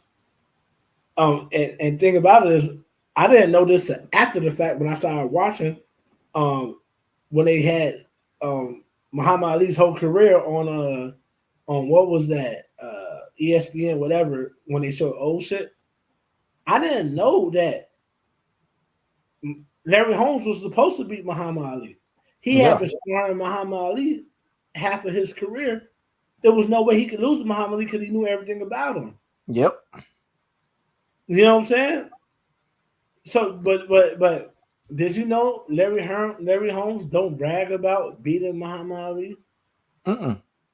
because he realized that Muhammad Ali gave him his start. Yep. He's the reason why he's Larry Holmes. Yep. And if he never sparred with Muhammad Ali, he would never have beat Muhammad Ali. Exactly. Because he was able to telepath shit that he did. He knew what he was going to do. So that was, and then Muhammad Ali was very old when he fought him. Mm-hmm. I'm saying all that to say this: Spence is cut from the Mayweather card. When Mayweather was 17, 18 years old, he was beating the hell out of Pernell Whitaker, Meldrick Taylor, and the other dude that beat Chavez. I forget his name. He never bragged about it. He just said, I gave him good work. He never bragged about the shit. Why you don't, when people put you on, you don't humiliate them. Even if you giving somebody good work don't mean you beat them up. It means that you gave them a challenge. But you don't use it as an occasion to build your brand. That's how you do shit. And that's the reason I always gonna like Errol Spence, because he's a man of principle. And everybody who want to hate on Errol Spence because he have a drink or two every now and then, you got to realize something. Everybody can't be Floyd. Floyd was raised to be the way he was raised. Floyd didn't. Well, let me say something real quick, and people need to understand this. Floyd had drinks early on in his career. He had drinks, and he used to drink like this was like very, very, very early on in his career. He did this, and then he made a decision to stop. And he said, "You know what? This is not the way that I was as a boxer. So I have to stop, and I have to just go to what I know works for me and shit like that." He realized very quickly. And Floyd, since he's retired, because now he's well retired now, he has drinks now. I mean, shit, you could tell. Shit like remember we watched the video the other day. I'm sure Ross watched it too, where they were saying Floyd didn't remember that he had all of these cars that he asked his guy to bring out. That's mistakes people make when they're fucking drunk. He was drinking. He was drinking. He ain't no super. But he's well retired now. He's well retired, so he could do that. And the thing is when Floyd was fighting, Floyd was the most disciplined fighter ever. And he stopped immediately when he realized that it was affecting his performance. He stopped that immediately. But that's something, and that was the advice that he gave Adrian Broner. And that's why he was telling Adrian Broner for years, stop that shit. But the reason why it was easy for him to stop is because he was never raised to be like that anyway. Exactly. When he was being raised up by his dad, did y'all know Floyd couldn't drink Kool-Aid or soda? Yep. Floyd had to drink water, man. Yep. His father like, man, you don't need that shit. That shit gonna fuck your body up. His father was right. Yep. But he was a kid. But Floyd was made to act like an adult when he was a fucking kid. Like, bro, you're not finna be drinking Kool-Aid all day. You ain't finna be drinking Pepsi all day. Your ass is gonna be a top-notch boxer, the best boxer to ever live, and you can't drink none of that shit. And your body has to be a well-oiled machine. You got to treat. Basically, his dad taught him the art of treating his body like a temple, and that's why his dad has stayed in shape all of these years, because the dad doesn't eat certain type of foods. Man, I seen Floyd Mayweather's father in Vegas. I only got a picture with his uncle. Floyd Mayweather's father is in better shape than most men. Not most men his age. Most men, period.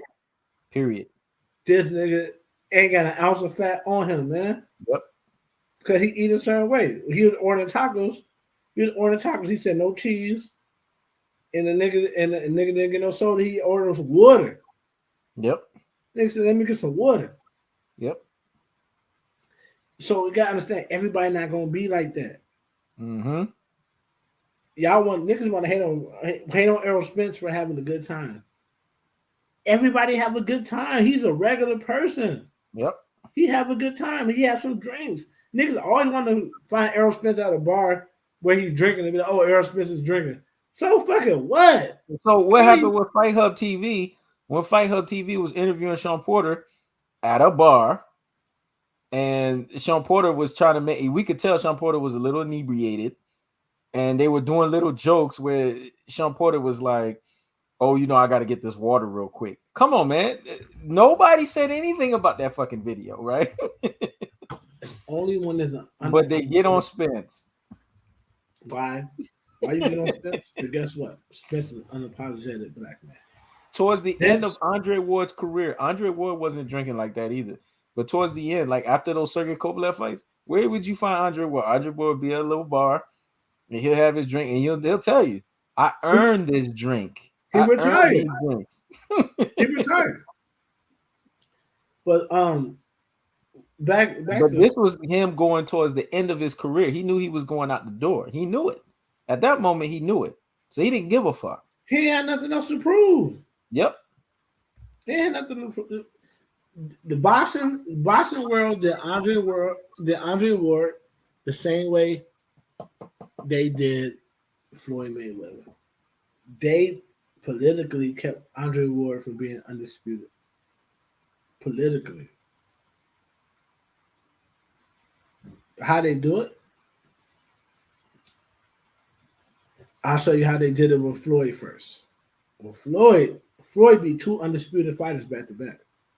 I don't think nobody else in boxing did that. So he beat Zab Judah, then he beat Baltimore.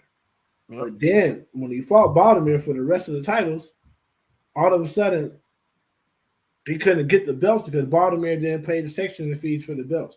You got to ask yourself, what the fuck did they got to do with Floyd Mayweather Jr.? Why the fuck he can't be named undisputed because somebody else didn't pay sanctioning fees?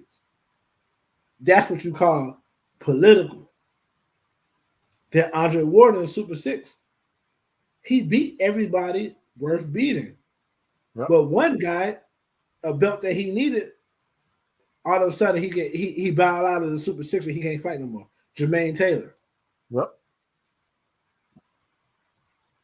All of a sudden, nobody knows why he can't fight no more, but he's just out of the Super 6. He can't fight no more.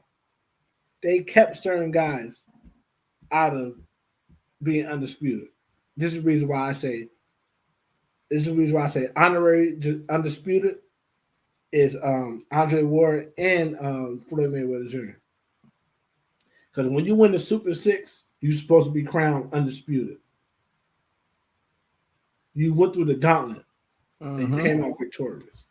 When you beat you beat 2 back-to-back undisputed fighters in the same year, you're supposed to be crowned undisputed, man. That's the reason why I listen, man. All undisputed is not created equal. Some people that's why I like that Andre Ward took the number 1 status by force, because for a long time they wouldn't give him number 1, but after he beat Sergey Kovalev that second time, it was undeniable at that point because he crushed the crusher. Undeniable. He made him quit. Yeah. The motherfuckers started talking about low blows. Those blows is right on the belt. Yep. But when you drink vodka every motherfucking day, you can't take those type of blows. No. That's the problem. Sergey Kovalev, any place he go, he the baddest nigga in the fucking room. He'll knock everybody out. Yep. When he in the room with Andre Ward, he ain't the baddest motherfucker in the room. No. You know what I'm saying? He's the second baddest motherfucker in the room. You know what I mean? You know what I mean? And that's just because his habits. You can't drink. I like the way you said that. I like the way you said that. Because see, that segues into the next of what we were talking about. Because you guys are so used to me having black and white ideals about things. And Ross is usually the one that's not black and white with things. You know what I'm saying? He usually has open mindset about certain things. But the other day we was talking about something and he's very black and white. I'm not as black and white about it because, again, this goes back to human nature and realizing that every situation is not the same, and certain situations, depending on the situation itself, if it's amendable, if it's teachable, then it's a situation that can be amended. Ross is like, look, if a woman don't come to the house and she don't cook and she don't fucking clean, it's over, man. This is black and white for me. I'm not even dealing with this motherfucker. This is straight up. Because if you can't cook and you can't fucking clean, we have a fucking problem. And we go somewhere we can have fun together. But as far as you thinking, you get the benefit of being my woman. I'm not waking up in the morning. I'm not in the morning. I'm not waking up in the middle of the night cocking my gun to go see what's going on for a woman that don't clean the house. Man. Yeah. If anything, I say, hey man, here's the gun. You go see what's happening. You gotta earn your stripes. You gotta do something around this motherfucker. Yeah.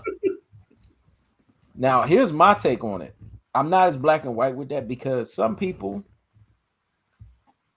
let's just be honest, a lot of people don't fucking know better, but some people don't fucking know better. And it's not that they don't have the potential to do it. You can see that the potential is very much there to do it. They just ain't had a motherfucker to just tell them straight up. Say I gotta go find out before we can go further. Oh, they just need a motherfucker to just tell them straight up. He knows. What is he talking about? He had to find what out. And you say I gotta find out before we can go further. I don't know what you're talking about. Find what out? I think he's probably talking about the same thing we talking about, but clarify that, man. He's probably talking the same line we talking. Clarify yourself so we can understand. But anyways, the point that I'm trying to say is this: everybody's different. Some motherfuckers just didn't have no other motherfuckers before you that told them or gave them an obligation that they need to cook and clean. They was just dealing with motherfuckers. Hey, yeah, I'll take you out. I'll take you out to eat, and they used to that shit. They used to motherfuckers always. Okay, he's talking about the cooking and the cleaning, so he's on the same wavelength. I thought it was along the lines of that. Some motherfuckers is like that, Ross. Everything. But I'm gonna tell you right now. There's some girls that if you meet them, and Ross agreed, if you see that there's potential for them to be amendable and changeable, and you bring it to them, and you could see that they're submissive, and you could say, hey, this is the way that I like certain things. It's not that they haven't been presented with that before. It's just the motherfuckers before was cheesing so much and basically saying, yeah, I'll take you out to eat, or I'll take you to do this. Or they grew up in an environment. Here's the thing, Ross. They grew up in an environment. You took this conversation to another motherfucking level. Yeah, they grew up in an environment where it wasn't acceptable. But I'm going to tell you like this. If you bring it to them and say, look, this is the way that I like shit. This is the way that things are going to need to be done. This is the way that I'm used to things being done in this household. I need you to cook. I need you to clean. Because let's be honest here. If I'm going to be providing, I'm going to be protecting, and I'm going to be caring, then I'm going to need you to do the LSG. Me, I have everything in acronyms. There's the PPCs and the LSGs. And I'm going to explain what the fuck that is. The PPC is for the men. PPC is provisions, protection, and care. That's what fucking PPC is. That's what you're supposed to do as a man. You're supposed to provide, you're supposed to protect, and you're supposed to care. Then you have the LSG. The LSG is for the women. That's loyalty, submission, and fucking gratitude for the PPCs that you get. That's the way that I look at it. And it goes in conjunction with one and another. And the role don't change on that. The role doesn't change. The role doesn't deviate. It lines up and it's linear. Every woman I've been with knew their way around the fucking kitchen, and they knew how to fucking clean. Now, whether they were doing it off the bat or whether they were doing it, like something where it was just something that you could tell was ingrained from day one and their mom taught them that they had to be like that. I can't say they all were like that, but I'm going to tell you like this, Ross. When I had moments where I brought the shit up, it was just a quick rebuke. And I'm going to tell you right now, shit changed. Motherfuckers was cooking and motherfuckers was cleaning. So I know that there's opportunity for this shit to be amendable. Now, there are certain motherfuckers out there that you could tell looking at them because they have certain energies about them, whether they just have a masculine energy or whether they just want to revolt against the system and they want to be this modernized feminist to where they're like, you know what, I'm not going to do this shit. Now, a motherfucker like that, you need to be black and white. And you need to say, look, if this is not how it's going to be, then get the fuck up out of here. Because let me tell you something. Anyone that could tolerate a dirty ass home and anyone that could tolerate the fact that they want you to go out there and constantly spend money to eat is someone that does not budget themselves, someone that doesn't care about the benefactor of the family, the benefactor of your husband's stomach, the benefactor of your kid's stomach, and they don't care about basically health in of itself. Because let me tell you something, no matter how much you go out and eat, nothing beats a home cooked fucking meal. Nothing. Let's just be honest. Nothing beats that shit. And that's all I have to say with that for now. Yeah. The way I look at it is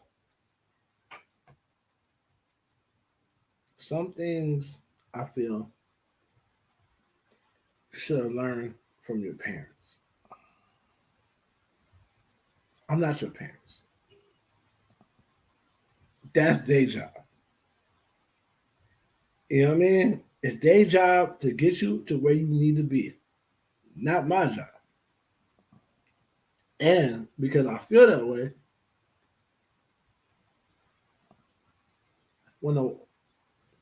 I can't necessarily deal with a woman who thinks cooking and cleaning is beneath her. Because what the fuck was you doing before we was together?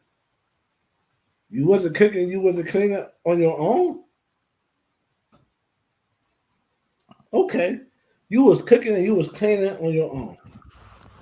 Now all of a sudden you got a problem because you cooking and cleaning and you with me?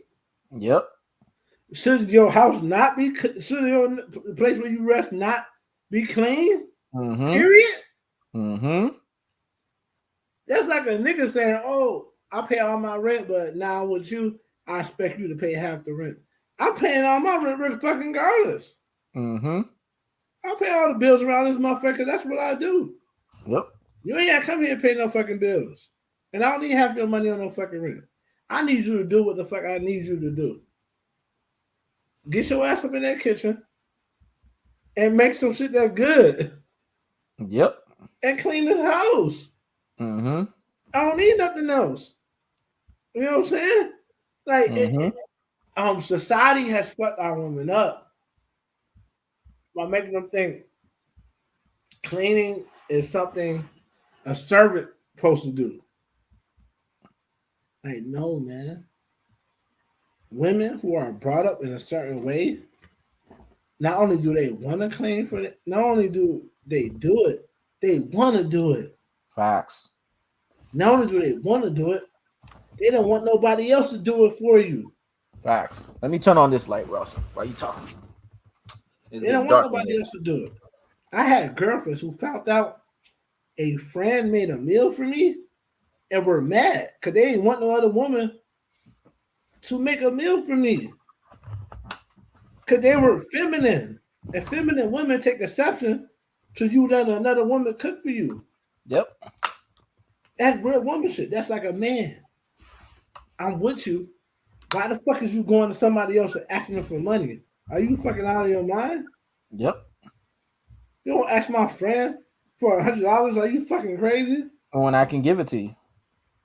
Or do you even need that? Yeah. What you need $100 for? You ain't gotta pay no bills around. Now, let's be honest. Let's be honest, Ross. There's some motherfuckers. We've seen it YouTube channels. We've seen it on videos. There's some motherfuckers that's living in these women's house. They broke as shit and they ain't got nothing. I ain't talking about that motherfucker. If your woman go and ask another man for $100, you get what you fucking deserve. Because guess what? You're not in a position to where you can give her $100 fucking dollars. So she's not gonna respect you. I needed to put that out there. In some cases, I agree. But I'm talking about niggas who paying all that. In some cases, I agree. It's actually funny. Yeah, you're right. I'm talking about the niggas who got their shit going on. There you go. There you go. You with me. You moved in this motherfucker. Mm-hmm. I ain't stopped paying the rent because you moved in. I ain't stopped paying the bills because you moved in. Mm-hmm. Everything you need, is provided. Yep. You disrespectful if you ask somebody for some money for what? What the fuck you need some money for? You ain't got to pay the rent around this motherfucker. Mm-hmm. You ain't got to pay no bills, bitch. That's how I said I pay the bills. Yep. Fuck you need $100 so bad for you asking another nigga. Don't play on me. I'm a real man. And some Mm-hmm. women they like that. Yep. I cook around this bitch. I cook for you.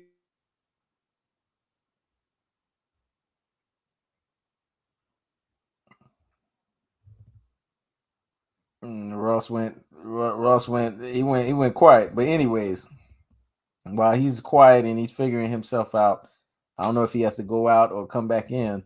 He's making some hellified points. And I want to know what you guys think, man, because this topic here is a very interesting topic because a lot of modernized women feel that they are lowering themselves by cooking and cleaning for the man in their house.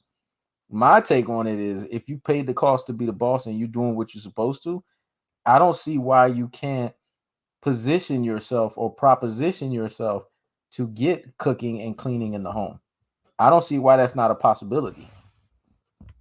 Please, I want y'all to harp in on this because the thing is we've been governed by a society that tells us that if women do this, then they're being weak, they're being inferior, they're showcasing a behavior where it's not acceptable for them to do that, where they're showcasing a behavior where if they do something like this, then they're giving the guy an upper leg or they're giving him an upper hand. No, that's nonsense to me.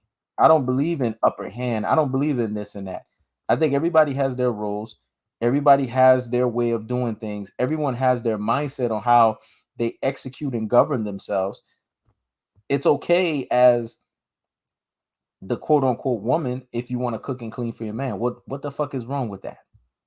Women that tend to like guys anyways always say send them a quick text or send them something to say, hey, I'm cooking, I'm making enchiladas or I'm making, some peanut butter cookies or I'm doing this and I'm doing that. Do you want some?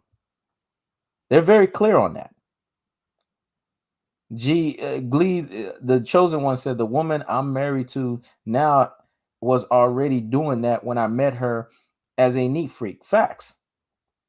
It's something that women that are feminized and women that are in their full women energy, they're already cooking and fucking cleaning. They're already cleaning the house. They're already neat freaks. If anything, cooking and cleaning is a therapeutic thing for them. They grow up being that way. And when it's a guy that they actually enjoy, a guy that they want to be around his presence, they'll cook freely for the guy. They'll clean freely for the guy. They won't even think twice about that. So I don't know where this whole phenomenon came about where nowadays people are saying that, oh, he has to earn what? I have to earn your meal? I have to earn your fucking cleaning? Are you fucking kidding me? You're supposed to be doing this shit out the gate. You expect me when we go out and eat, I have to pick up the bill, right? I have to pay, right? There's an expectation with that, right? So if there's an expectation with that, there should be an expectation that you should be willing to clean and you should be willing to cook. And that's where the silver lining comes into play. That's where the difference of ideologies come into play that makes absolutely no sense. And that's where we start having serious conversations where we have to ask ourselves, what is going on here? Now, I'm not saying that as a man, you should not know how to cook your own meals and prep yourself and do what you got to do. I mean, if push comes to shove, I know how to make my own meals. I know how to cook. I know how to do all of that. But we're not talking about a situation where you're by yourself. We're talking about a situation where you're in the dynamics of a home. If anything, that showcases the submission element. It showcases that the woman is willing to submit to you if she's able to do these things and do it freely out of her own heart. If you look at generations before, your father, your father's father, and stuff like that, after this guy comes home from a long days of work, the woman in the house has already prepped the meals, not only for him, but she's prepped the meals for the kids. And this is something that's universal across the board. We don't see her feeling any weaker. We don't see her feeling any less that she did it.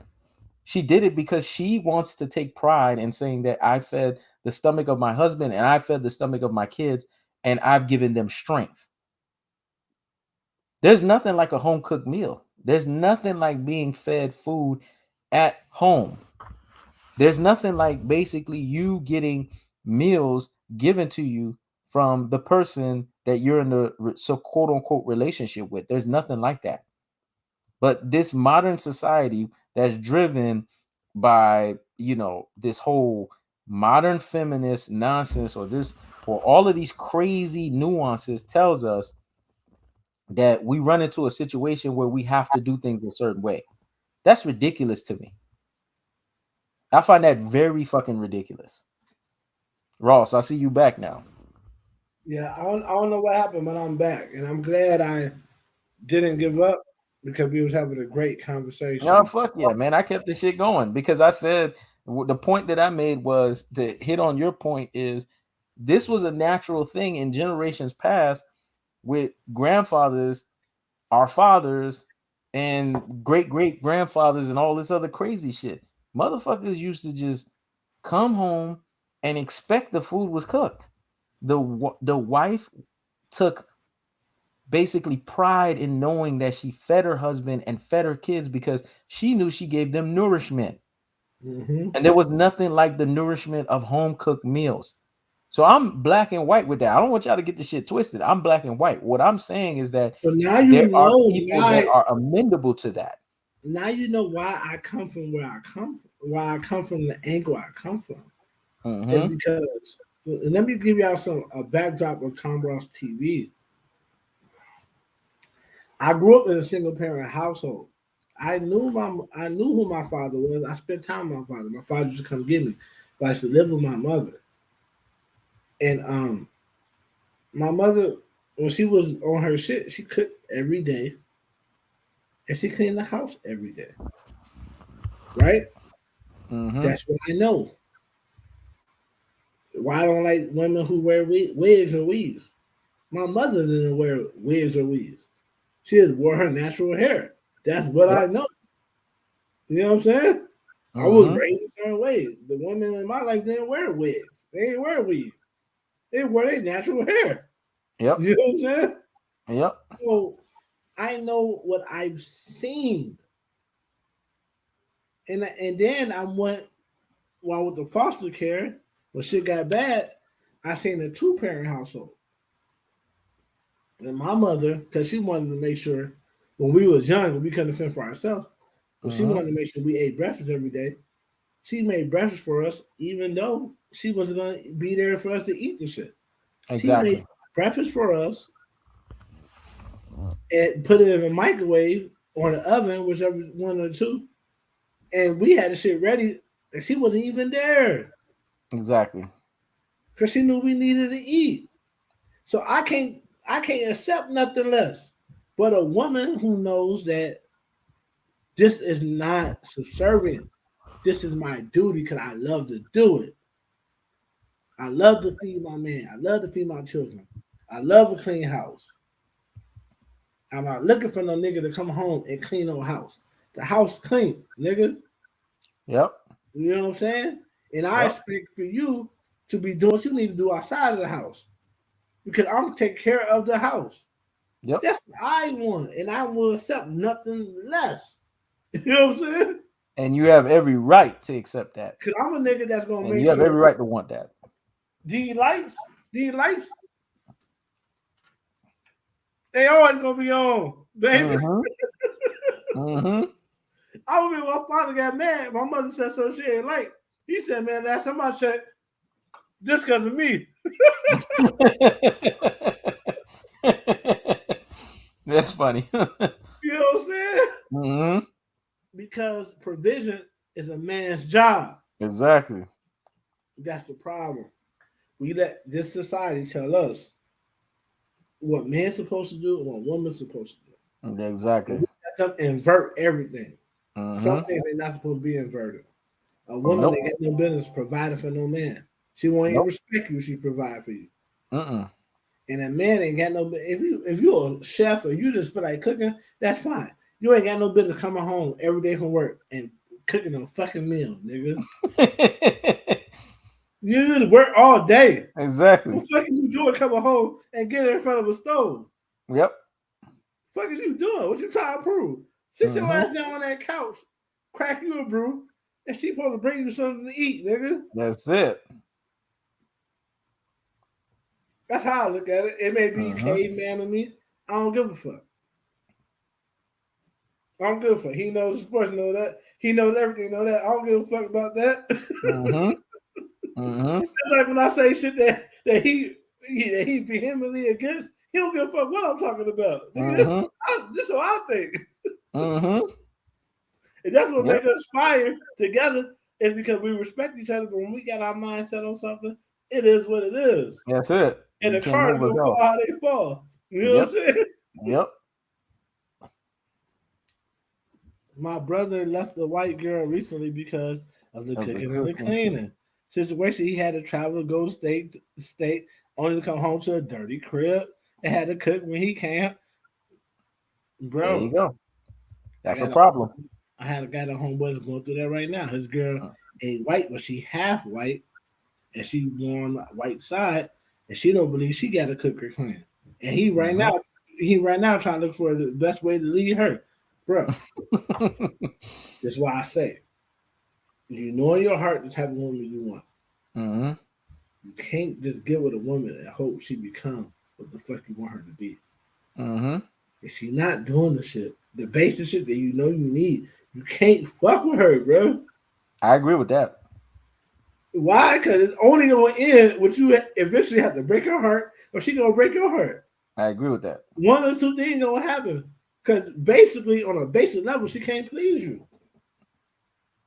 Yep. Me personally, a woman that get with me, that's doing what she needs to do, don't never have to work. I'll make sure she never need anything. She'll never got to work. But I have no room in my life for a woman that got a lot of money, but it can't do the basic shit a woman supposed to do. Yep. I don't give a fuck if you make $200,000 a year. I don't give a fuck, bitch.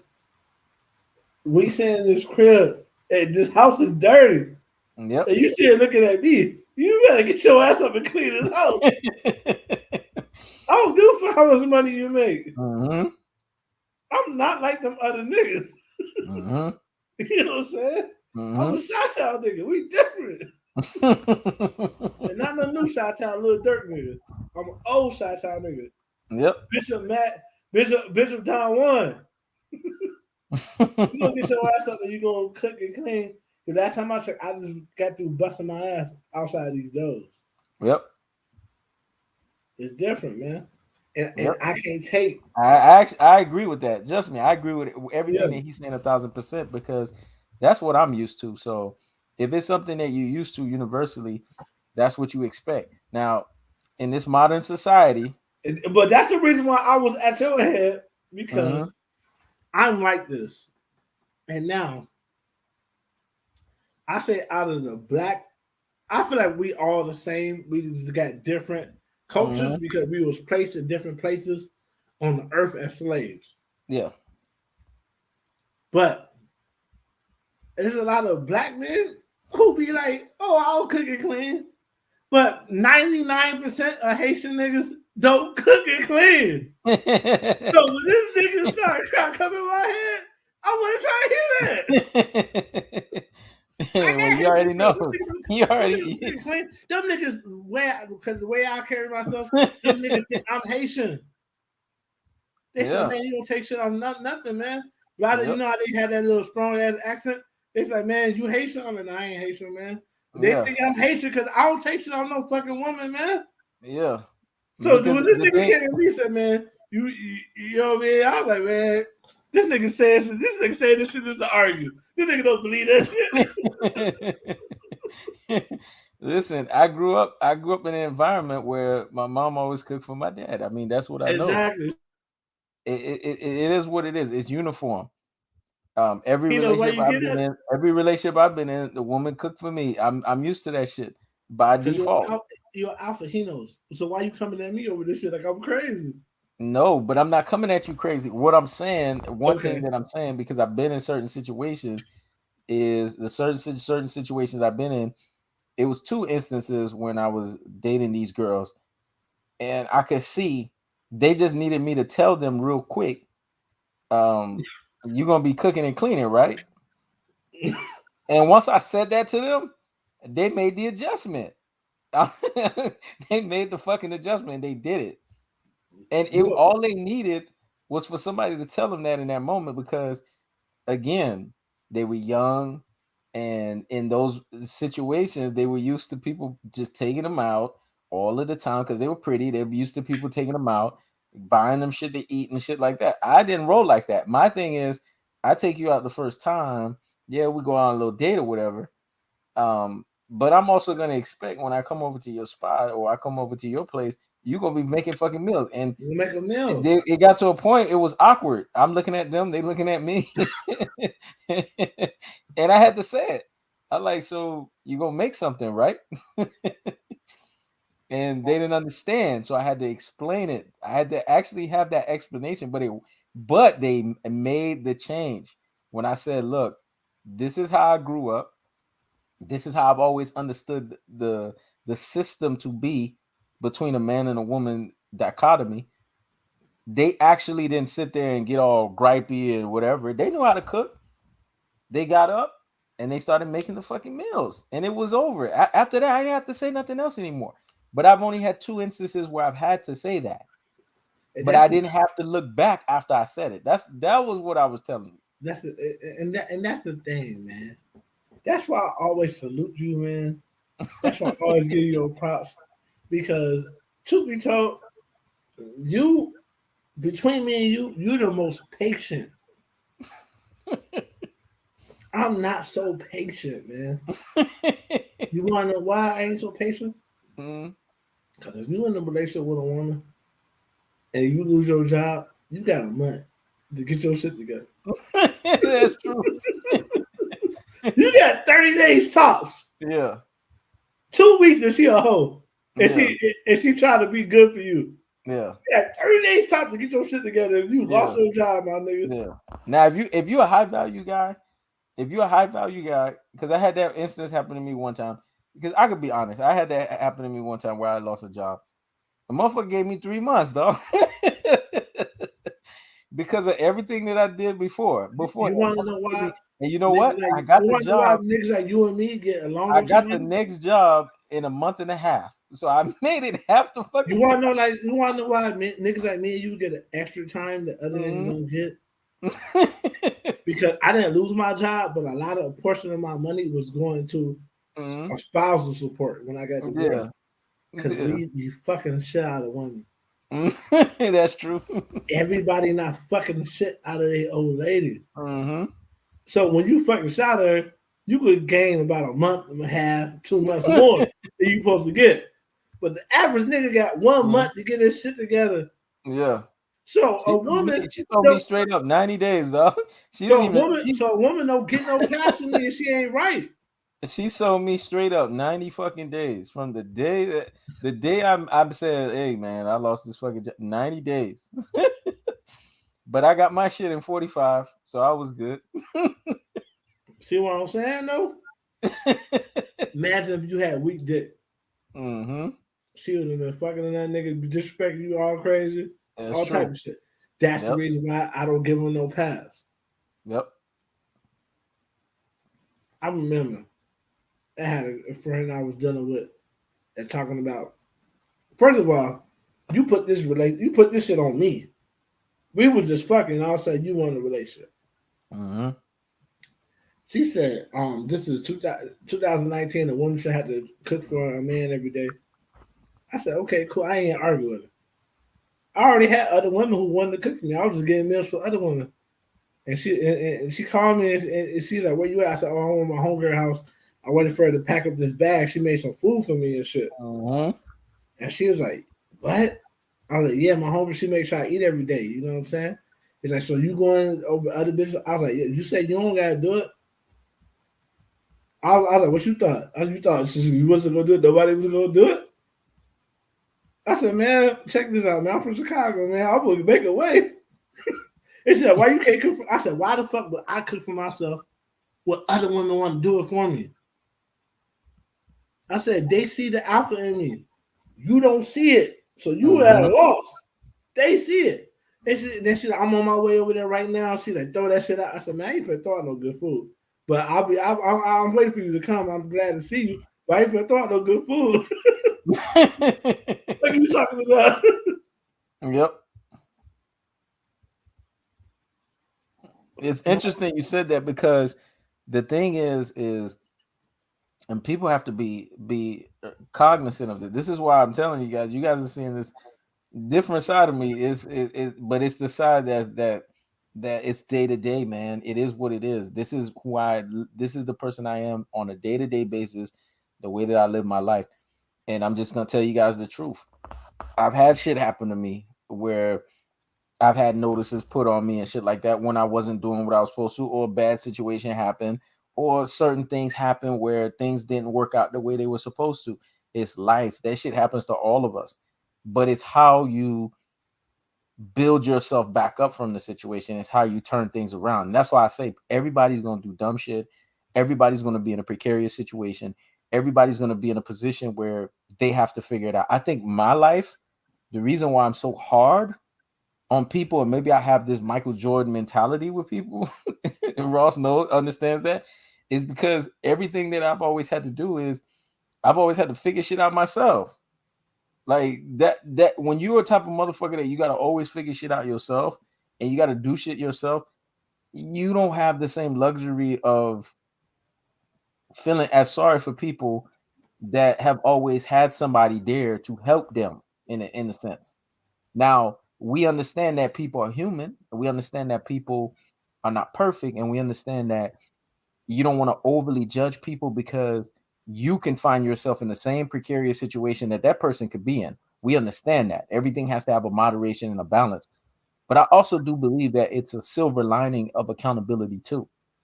A lot of times people are in the positions that they're in is because they tolerate the position. It's just like women that you all of a sudden so many years later say, but damn, I didn't know she had all these red flags. No, motherfucker, she had these red flags from the time you dated her.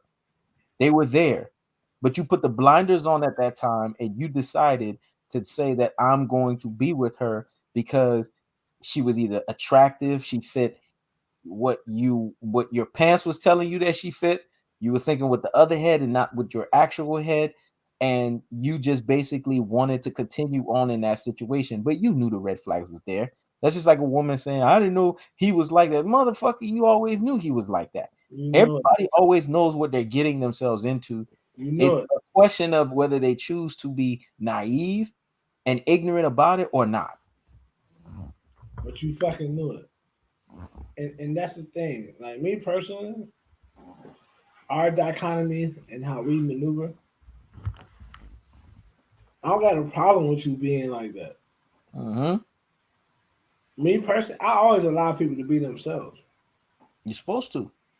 because if I try to change you, Mm-hmm. you're gonna resent me. If I can change you to a certain extent, I want to be able to influence you, not change you. If I can change you, I will lose respect. My problem is I have because what you are, why we look at you, you're a person who has a standard and you have a certain class about yourself. And you want people to kind of meet it. If they don't meet it, what I want to influence you, hopefully if I can, is Mm-hmm. not for you to cut them off, but to think why did this person not meet it? You know what I'm saying? And not Mm-hmm. to say, oh, they beneath me, fucking, but to more so be like, why did they not meet it? Mm-hmm. Are they worth me helping But them? honestly, Ross, I'm gonna tell you right now, because Ross, You know if what I'm saying? if you're not careful, Ross gonna paint me like fucking Darth Vader up in this bitch. I'm not trying to do that. I'm not trying to do that. You think I'm trying to do that? No, it's a joke. It's a joke that I'm Okay. saying. I want people to understand this. Let's hear Glee, the chosen one, all these motherfuckers, because you know, a lot of people, if they already see you a certain way, they're gonna be like, oh yeah, see, I knew that motherfucker was like, let me clarify this. Ross, let me explain what Ross is trying to tell y'all. Because I think even in Ross's simplified way that he's explaining it, it's shit still gonna go over a lot of people's heads. So let me make it even more simpler for you motherfuckers. I do have a standard and accountability for people, but I do have enough empathy and sympathy. And this is the way that I deal with it. And Ross knows this. Instead of me getting annoyed with you and deterred by your behavior and all of that, I just turn around altogether and just don't deal with you. That's a good thing. You may feel like it's cold-hearted, but it's saving you. Because if I don't deal with you, I don't have to unleash that on you, if that makes sense. It's saving you in a sense. So by me not dealing with you, it's kind of my way of saying, okay, I'm not going to tolerate that. But at the same time, that's the way you are. And who am I to change the way the fuck you are? So if I can't change the way you are because you are the way that you are, I just don't deal with you altogether. It's just that simple. Hold on. But you gotta think about that. So you said, if I can't change you, I can't deal with you. No, I didn't say that. No, I'm not trying to put words in your mouth. I'm just saying. No. Let me say it again, though. If I can't, okay, if I can't get you to see the bigger picture on where your shortcomings are at, then I'm not going to tolerate and deal with you, man. Because let me tell you something. In this life, so you can't deal with nobody. So basically, if they don't reach what you think is the standard, and you can't deal with them. No, it's not that I can't deal with them. I can only meet them at their level. You got Yeah. to meet everybody at their level. The Apostle Paul talks about that. When he was with the wise, he spoke as if he was wise. When he was with the dumb, he spoke as if he was dumb. So you meet everybody at their level. But just because the Apostle Paul meeting everybody at their level don't mean he's at their fucking level. You catch what I'm saying? Yeah. But you said you would deal you with at your level for that moment. But you said something that he wouldn't do. You said, I won't deal with him, period. Apostle Paul said, I deal with all these niggas. Yes, I deal. I just don't fuck with them the way they think I do. It's the same thing with me. I'm just saying it in a different way. I'm not going to sit here and be around you 24/7. That's just not going to happen. Because it takes away from who I am as an individual. And mentality that I have as an individual is all about progression. And I do believe you're a product of your environment. I do believe that. And if the product of your environment is someone that's holding you back from where you're trying to go and where you're trying to maneuver, or the product of your environment is someone that wants to stay in a certain state, but you're not thinking that way, why even hang around that? Why even allow the dead weight of your mind to be shackled by that? So it's more from that standpoint than anything else. But I'm not going to sit here and leave you hanging. I'm going to give you the tools. Anybody that's dealt with me, anybody that's messed with me, Ross knows this. I'm going to give you the tools. I'm going to, if you ask me for anything, I'm going to help you. I'm going to give you the knowledge, the wisdom, the understanding. Shit, I've had women I've dealt with say, why you spend so much time telling this person this and telling this person's going to use this or use that against you? I don't look at it that way. I look at it as, if you ask me, I'm going to help you. So when it comes from that, nobody can take that away from me. I will help a motherfucker. But what I'm not going to do is I'm not going to sit here and co-sign your victimized behavior. I won't fucking do that. That I won't fucking do. I will not fucking do that. And that's one thing. That's one thing I like about you. That's one thing I don't do it either. I just kind of try to let somebody know between me and you. You know you fucked up, right? Between me and you fucked up. Mm-hmm. But I'll tell you how we can make this right. You know what I mean? But instead of Nino Brown shooting him in the fucking head, I actually help him make it right. You know what I mean? But you know what Nino Brown did to G Money? He said, Yeah. You know what? We can never be what we used to be. But I'll tell you how we can make it right. Then you shot the nigga in his face. Yep. I ain't gonna shoot you in the face. I might want to. You might deserve to get shot in the face. But and I only and you know what? People be like, they come to my channel, they be like, all you care about is your people, you prejudice. You know what? If that's prejudice, you goddamn right. Yep. I care about my people first. I don't give a fuck. And when it comes down to my people, I'm not so quick to shoot them in the face. Yep. Don't test me though. Don't play with me though. Let me take these glasses off. Mm-hmm. Cause nigga think you playing when you wear glasses. Don't play with me. Hey, this Cause I man took his will shoot you in glasses the off. face. When you take your glasses off, that means you ready to fight.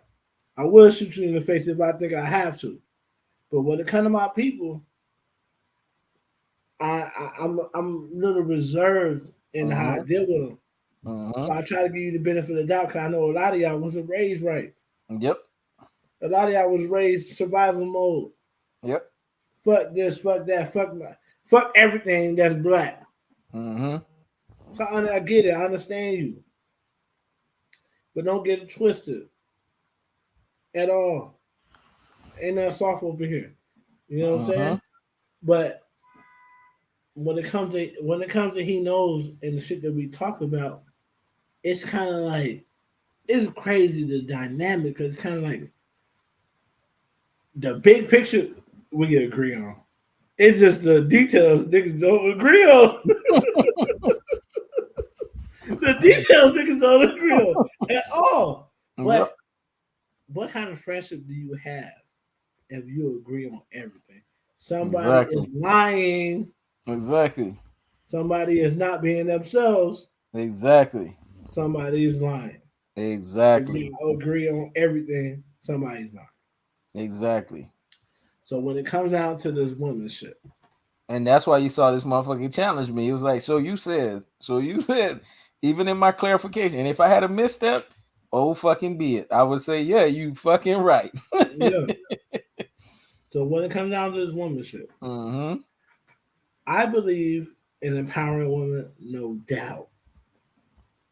But I think there's rules and there's obligations and there's certain things men and women want that supersede the times that they live in. Mm-hmm. The times that we live in, Mm-hmm. men are very comfortable being subservient to women. Yep. But women don't respect men that are subservient to them. Facts. Why? Because there's things that supersede the times that we are in. There's some things that Exactly. are set in stone. Yep. If a woman feels that you are subservient to them, they will suck somebody else's dick, man. They will Facts. fuck somebody else who Yep. makes them feel like they're in their place. Yep. That's true. You know how many women I fucked? I didn't even know they was with somebody. After I fucked them, they said, "Man, my boyfriend never makes me feel the way you." I'm like, "Damn, I didn't know you had no boyfriend. Facts. My boyfriend don't make me feel this way. Yep. How I make you feel? You put me in my place. You don't take my shit. Yep. All the shit niggas think they're doing that's helping them, kissing your woman ass, blah blah blah. That shit ain't helping you, man. No, it's not helping you one fucking bit. That shit ain't helping you, man. You got to You be don't need straight to up be with no them. tyrant, but you don't need to be no welcome man either. You don't need to be no lap fucking dog. You don't need to. She don't need to be. You don't need to be no welcome. You know what you do to welcome man? You wipe your feet on her. Yeah, and we're Come we in gonna the put house. this. We're gonna put this in language you motherfuckers understand. You don't need to be a pushover. That's it. It's just that simple. The second she smell pushover behavior from you, you're fucked. Fuck, Literally. man. And I'm not talking about figuratively. You're fucked literally. And you know what? And our niggas, a lot of MGTOW, they attack the woman for being that way. I don't attack her for being that way. Wanna know why? Because you're not being what you're supposed to be. And Mm-hmm. she's doing what she's supposed to do. When she sense weakness, she's supposed to be that way. It's Yep. engineered in her for survival. If you're not gonna take the lead, she gonna take it. Mm-hmm. It's engineered in her. So if you not no man in the crib, if you stand back, she could just say whatever she want to say, do whatever the fuck she want to do. And you just happy to eat some pussy at the end of the night and nut in 3, 4, 5 minutes. She don't respect you, and she getting her back blowed out by Yep. somebody else. Yep. I'm not in the best shape, but I'm in the greatest shape to fuck some pussy. Number one. Number two, I don't take shit off nobody, especially not no goddamn woman. Yep. So I don't never have problems with women. If you having a problem with women, don't attack the woman. Don't hate women. Check yourself. Yep. Check yourself. Because at the end of the day, the problem starts and it lies with you. Because if you see that she is, and these are clear signs, clear indicators. If you see that the interest level changes, there's something wrong. Because usually when a woman is into you, she's going to showcase high interest. And the high interest she's going to showcase that's going to manifest itself is she's going to want to be around your fucking ass. She's gonna want to be around you so much to the point where it's like suffocation. It's like annoying as fuck. You're asking yourself, damn, does this motherfucker got anything else to do? I want to ask you motherfuckers in the comment section, do y'all get that feeling from women? If y'all not getting that feeling from women, then you're not getting the actual feeling that you're supposed to get, because that's what you're supposed to get. It's supposed to be to a point where you're asking yourself, damn, does this motherfucker got anything else to do? Or it's you've become desensitized to the fact that she's so fucking interested in you. And then here's the other elements. These are key indicators. You went from actively having sex with her to then now you not having sex with her no more. It's a very fast and clear indicator something is up. Because let me tell you something about women. They're not they get this ideology like they're multifaceted, but they're not multifaceted when it comes to their feelings, when it comes to who they give their bodies to. They're not multifaceted with that. That's something that they give to whoever they feel is deserving of that in that mode, in that moment, and in that space of time. And they're not going to sit there and be jumping all over the place every second. Everybody put in their mind, oh, women are hoes and da-da-da-da-da. No, listen, man. They may have, you have women that have high body counts. You have women that have all this other shit going on. But I'm going to tell you right now, if you see that you're the person that she's not giving that attention to from that aspect, somebody at work where she's working as getting that shit, I can guarantee you that. Somebody at her gym, if you see she constantly telling you if she wasn't going to the fucking gym, but now all of a sudden she got a gym membership and she's hitting that bitch up it's a weird, you got to pay attention to these weird fucking behaviors. Mm-hmm. If she wasn't going to the gym, all of a sudden now she's at the gym all the time. Somebody beating that shit down at the gym. Or she keeps telling you she's going to this one spot every time. There's a motherfucker over there that's doing what you ain't doing, that's getting what you're not fucking getting. I mean, it's really that fucking simple. These are the key indicators, and you got to fucking pay attention to them. If she's not getting fucked, she's trying to look good so she can attract another nigga. Yep. Then she leave the house, and then she's wearing these shorts where she's showing all her legs, and she's putting on cleavage and all this shit, and then you like, what the fuck? These are the things that she used to do with me. Somebody over there, she's doing that and turning up for somebody over there. She's putting on for somebody over there. Exactly. But this comment right here is really going to light a fire under the nigga HeKnows. This nigga said, at the Nas ether, no real man would listen to Jay-Z. Listen, man. JT, let me explain something to you. I think you're such a Nasaholic that you don't understand what Jay-Z did for Nas. Let me break this shit down. A lot of motherfuckers don't understand this thing. Jay-Z saved Nas's career. Nas's career was about to die. Let's just be honest here. This motherfucker was doing Uchi Wally Wally. Nas is not known for music like that. Nas is known for Illmatic. Nas is known for shit like that. Just lyrics. Nas known for just lyrics. Yes, he was known for it was written. He was known for shit like that.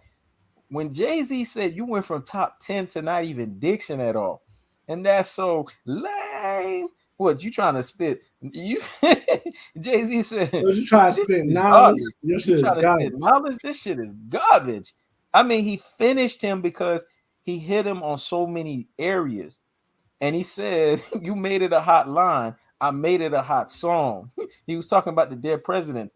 Jay hit him with so many daggers, but it was just simple bars. Jay didn't even use a whole song on Nas. He basically wanted to see Nas stay to the level of aura that he looked up to Nas. You got to understand, he came out 4 years after Nas. Nas came out in 92. Jay came out in 96. So Jay saw that Nas was at a pinnacle of rap that even the Biggies and all these people of the world, Nas came out before even these motherfuckers.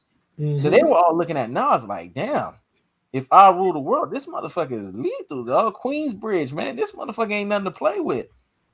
So they all wanted to be on that level. They all wanted to prescribe to basically that commercialized success. So Nas went from that to doing a song with Genuine Uchiwali. Don't get me wrong, Uchiwali was a good song for motherfuckers in between the sheets, and motherfuckers. A lot of motherfuckers made a lot of babies and fucked to Uchiwali, but that's not the point. The point was Right. from the song's perspective and its ability itself. That's not a Nas type of. From where Nas was at to going to that place, that was a fall off. That was a clear indicator that Nas was no longer the lyricist that he was anymore. And at that time when Jay dissed him, Nas was not a figurehead where people were talking about lyrically from that standpoint. Right. So when Jay did what he did in the takeover, it forced Nas to come back to a level to where Nas naturally was not at anymore. And hence we got fucking Ether. So let's just be honest with ourselves and let's not sit here and act like Nas's career wasn't resurrected off of Takeover. And see, now you can sit here and look at Takeover from a different perspective because Takeover is not the diss record. Because when you look at it, it was just a few bars versus Nas, who had a complete diss record versus Jay having a few fucking bars.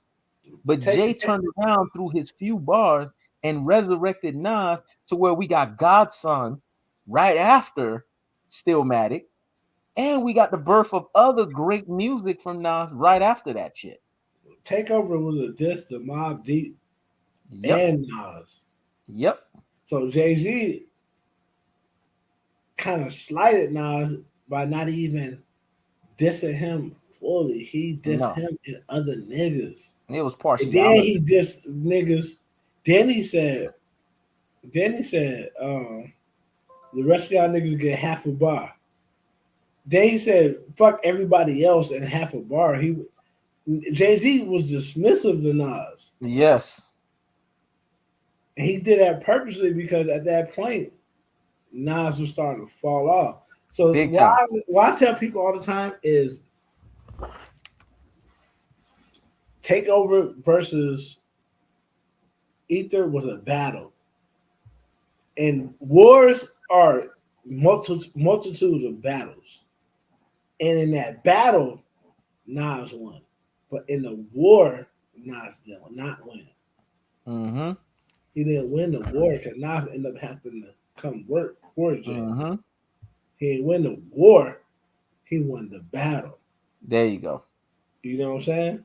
Jay won the war because Jay was not only able to resurrect Nas's career, Nas is in the position that he's in today because of Takeover.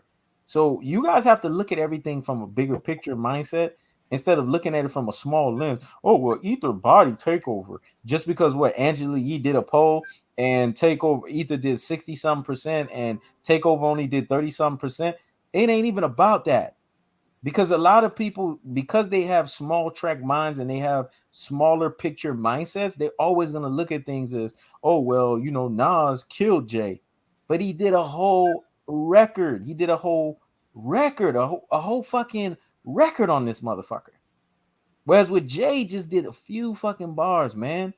And that was it. That was it. Mm-hmm. And Jay even challenged him. He said, "Let's do a freestyle.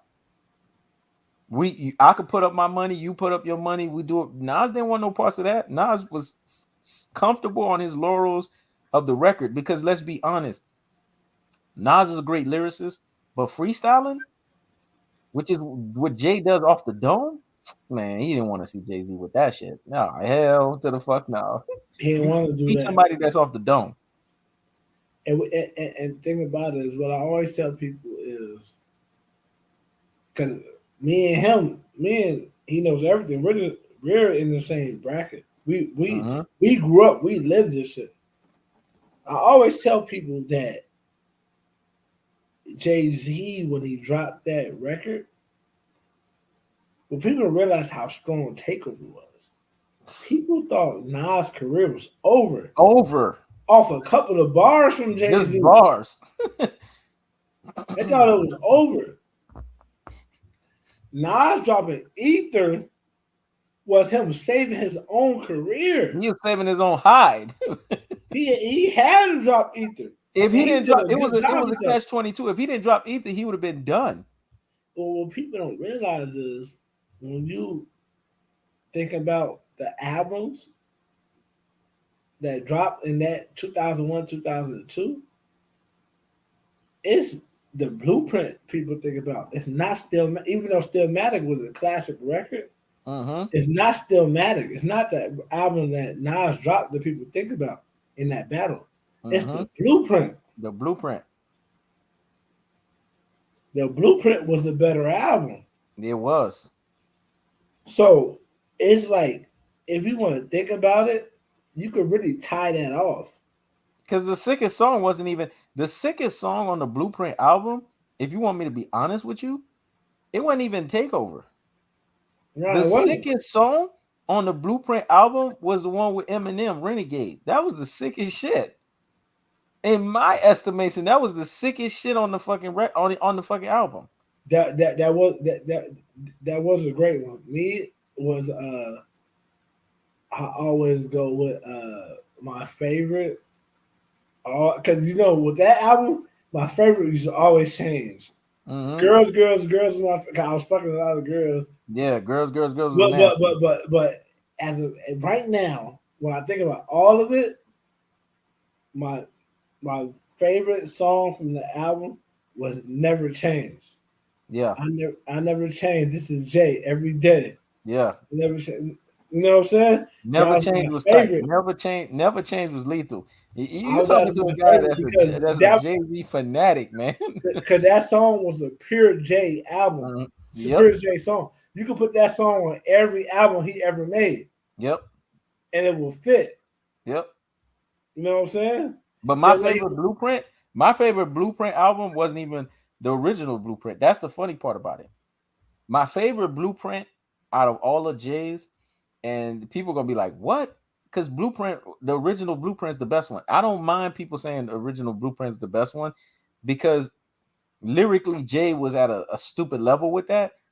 But because Jay was a lot older and a lot more, it's something about somebody when they're older and they become more seasoned, their lyrical ability because of their experiences also seasoned too. Blueprint 3 was my favorite one because in Blueprint 3 he had a lot of hits. There was a track that he had with Young Jeezy on that shit, though. And then Young Jeezy was like, man, this is grown man music, though. I was just jamming that shit to the gym the other day. I was like, oh my God. He basically took TM 103 and mixed the bitch with Blueprint 3. I mean, there was a lot of them. On to the next one. There was a lot of records on Blueprint 3 that you could just see the evolution and the growth of a man. Now, to a lot of people, they may not agree. They may not feel that it was on the same lyrical ability as the original Blueprint. And I can understand where y'all coming from. But it's just the evolution and the season of where Jay was at and how he was comfortable in just being who he was as an individual on Blueprint 3. He had a comfort and a swag in his lyrics in Blueprint 3 that you didn't see that same level of comfort and swag in Blueprint 1 and 2. 1 and 2, he was still establishing his dominance of who he was. Blueprint 3, it was very fucking obvious who the fuck he was. No. You know, like the Kid Cudi song, love me or leave me alone. This motherfucker, I'll be jamming to that shit, man. This motherfucker was just in his shit. It was to the point where Jay was even singing. I've never seen that before. Jay was singing to his tracks, dog. The Blueprint 3 was something special, man. That shit was special to me. It was a classic album. Now, I must admit, the Blueprint 3 was fire. I must admit, in Japan, when they played New York, blah, blah, blah, whatever, that shit hit. Blah, blah, blah. I'll give y'all all of that. But the Blueprint is like the epitome of top-notch traditional hip hop. It's the standard. It's by far the standard. Yeah. It's like, but you got to understand with the Blueprint 3 had Death of auto tune. I'm gonna tell you right now, that song in of itself, if Jay would have just went a little bit harder than what he did, auto tune would have been dead right now. Jay kind of held back. No, I'm no, gonna be listen. honest with you. He kind of held back. No. I won't say that. Jay would this going to show you how influential Kanye is. Mm-hmm. Jay ended auto-tune because T Pain's career was over,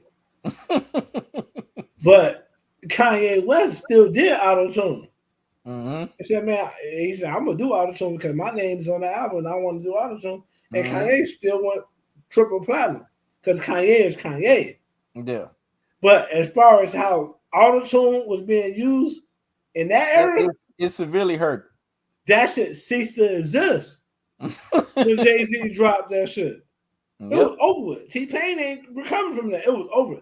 T-Pain and Akon, their careers got deaded. Yeah. And That's how and you and know. this is what I love about when he started that Blueprint 3. He started the Blueprint 3 with the anthem song, Run This Town, with him, Kanye. This is why I said that the Blueprint 3 was genius. He started the anthem.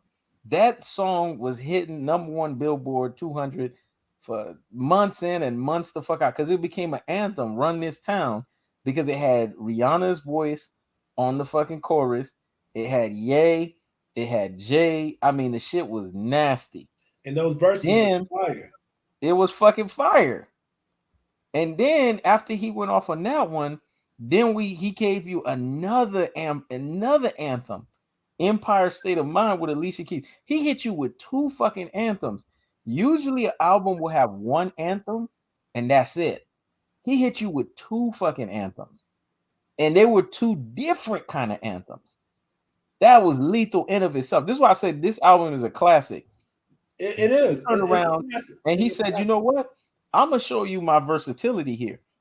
Jay showed you a little DMX when he did the On to the Next one with Swiss Beats, because when you rhyme off of a Swiss Beats track, is upbeat in of itself. Everything Swiss Beats do is upbeat.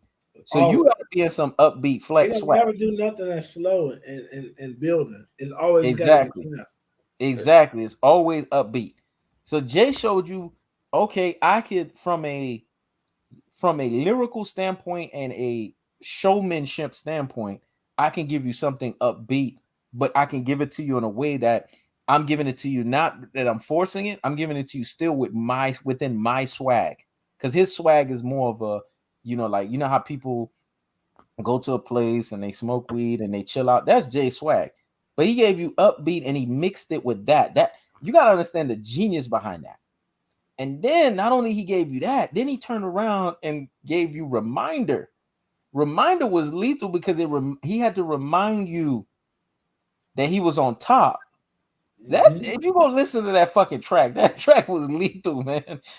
He had to remind you that he was on top, and he had to remind the other cats that there were so many that came after him, and there won't be so many that come after him, man. Right. I mean, the shit was nasty.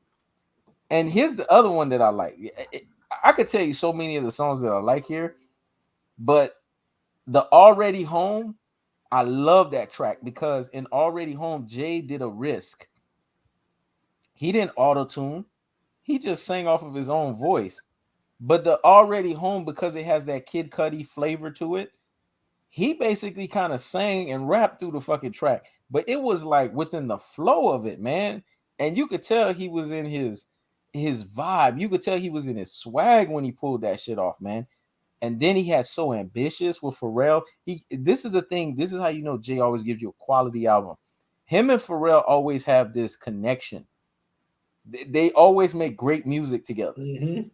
And he had this song with him called So Ambitious, and the song was nasty in of itself. But the hardest track, because Jay gave you a hood track, the hardest track was the track with Young Jeezy, Real As It Gets. I want y'all to go play that shit, man. Y'all motherfuckers want to feel hard for a second. Y'all want to feel like y'all y'all on some thug motivation type shit. Listen to that fucking track because a lot of people sleep on Young Jeezy, man. They don't understand what Young Jeezy means to the game of rap. They really don't No, understand. they don't. Young Cause they Jeezy wasn't is a they wasn't nasty around artist. 2005, 2006. Yes. They wasn't Young listening. Jeezy is a nasty artist. My personal favorite, a lot of people love Thug Motivation. A lot of people love TM 103. A lot of people just love those albums, right? You want to know my favorite Jeezy album? Because it spoke to me at that time and the shit that I was going through was Recession, man. Recession was my fucking album, man. I played that shit hundreds of times when I was in fucking Florida, man. That was my shit. I was bumping that shit with 12s in the fucking back. Man, I was bumping that shit. That shit was, it spoke to me, man, because he was talking about times that everybody was going through. He incorporated us having a black president at the time. My president is black with Barack Obama. That album is a revolutionary. That's the Yes, shit you talking about. yes.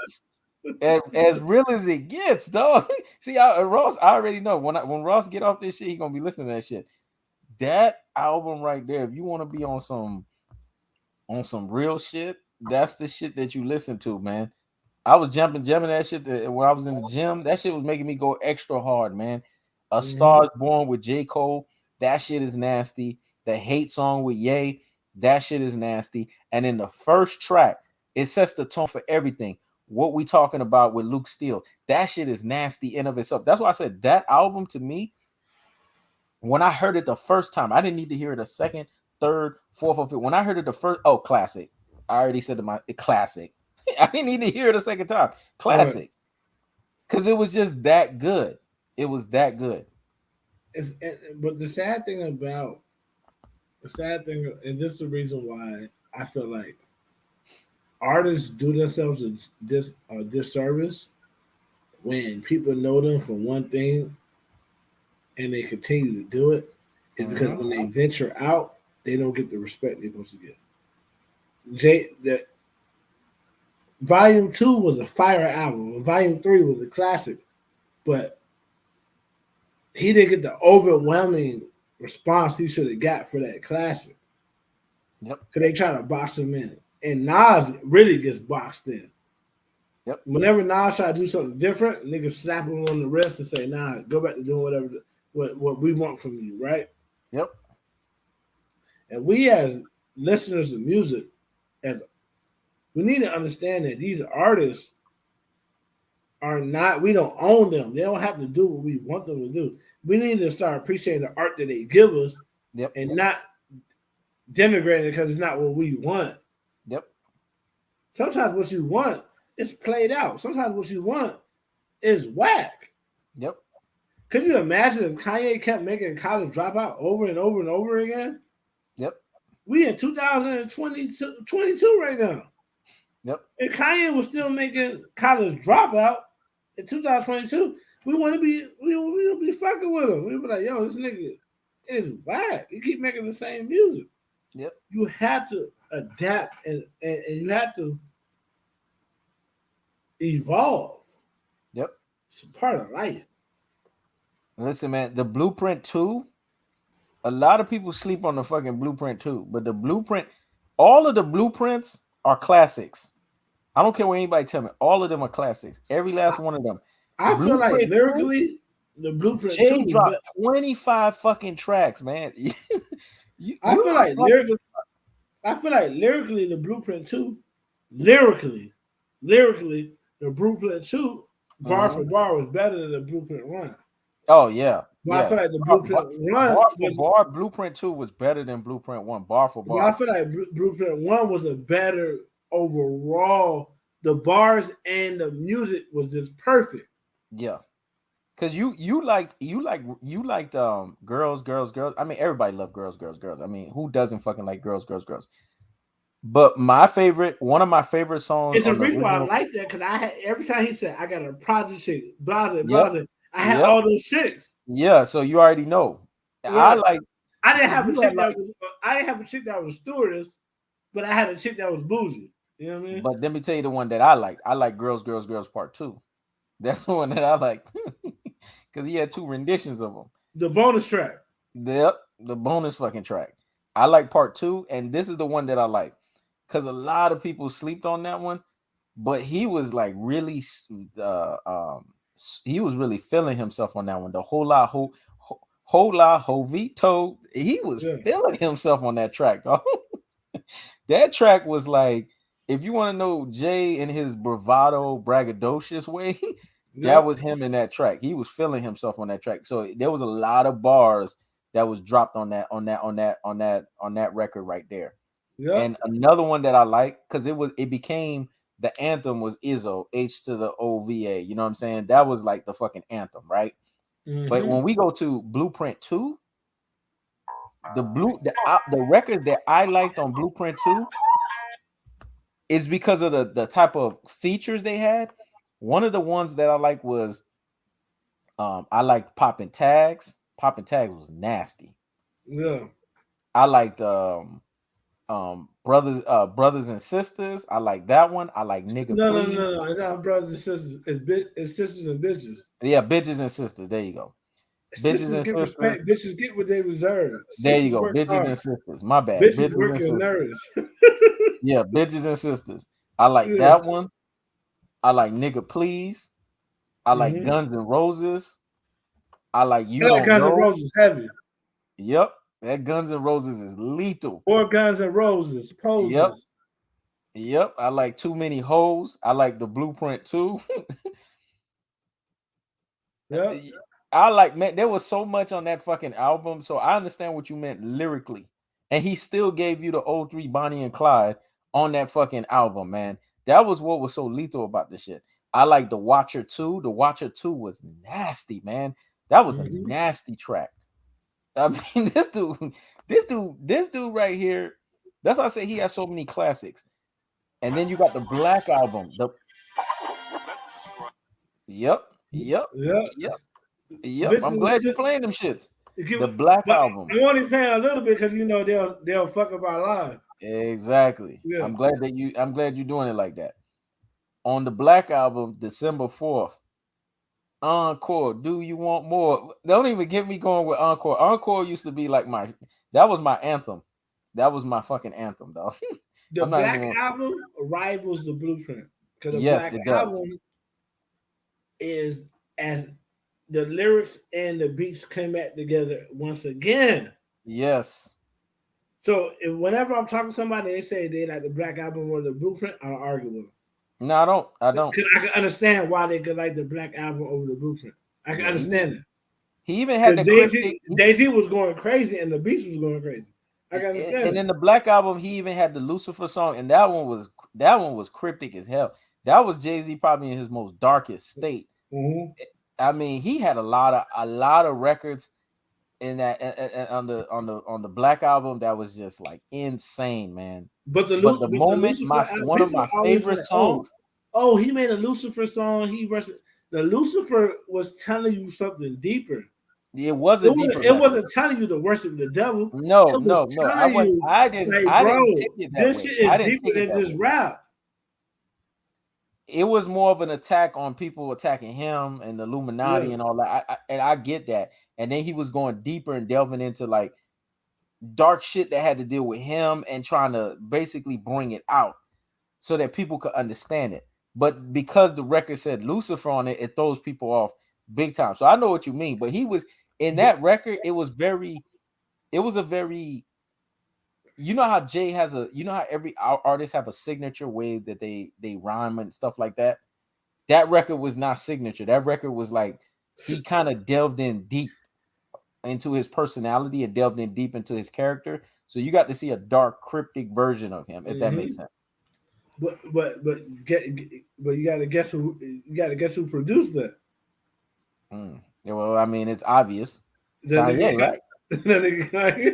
Yeah. That's why I'll be telling people, like, bro. The reason why you can't just Kanye out of hip hop is because if he wasn't making the album himself, he was contributing in the last 23 years. If he wasn't the one making the album, he was contributing to the album that was the album for that year. You know what I'm That's saying? true. That's true. Like that nigga, he had that influence. You know what I mean? 99 So Problems was lethal. But my favorite lethal. song in the Black Album, and I could argue that shit down, December 4th, because that December was his 4th was birthday. crazy. December 4th, because he was talking about that had to do with his birthday, I don't know whatever. what's But better, that or what more can I say? man, I'm gonna tell you right now. I'm gonna tell you one right now, and it's gonna fuck with all of them. Moment of Clarity, dog. That was my Moment, shit, dog. that's why I tell people the Black Album. I really don't know what song I like the best, Mm-hmm. and that's a classic. Yeah. That's a Yeah. classic, man. The Somebody Black asked if Album was y'all a related, classic. if we related. Yeah, we related. Yeah, man, that's my brother. Exactly. That's my brother, man. You know what I'm saying? Yeah. At the end Man, of the day, the moment of clarity, that shit was woo. When I heard him, I said, you know what? He could go a cappella with the moment of clarity. I could just hear no, him no, just no. What you spitting not bars. understanding is Jay-Z was a genius. Mm-hmm. He realized his lyrics were so potent when he did a Black Album that he dropped an acapella album. Yep. And then that's how Gnarls Barkley got on. Gnarls Yep. Barkley made a white album and he put music to Jay-Z rhyming. Yep. And he made a white album. Yep. Jay-Z knew, he's like, damn, these lyrics so fire. I'm gonna drop a vinyl of this album, just me rapping. Mm-hmm. And niggas made so many albums off of Jay-Z rapping. That's Yeah. when I realized when it came to the vocalization of rap that Jay-Z was the pinnacle of the vocals. Yep. Hip hop is bigger than just vocals. Yep. But if hip hop was only vocals, No one then could see him. Jay-Z would be the bar none GOAT. If it was Mm-hmm. just what you vocals, how you Yep. sound and what you say. Yep. Because how he sounded, what he says is impenetrable. You know what I mean? It's ridiculous Yep. what he says. I always tell people, but this lands with people who play chess. It don't land with people who don't play chess. I said Exactly. Jay-Z is Jose Raul Capablanca. Jose Mm-hmm. Raul Capablanca played chess naturally. He never studied. To be a grandmaster, you have to study chess. Mm-hmm. You gotta, but he was a genius at chess. He played moves intuitively. Yep. He always, and now they take his games and they put them in it because now we got chess engines and we got big computers we can put games in. And this guy played naturally a 99.8% the correct move every time he played.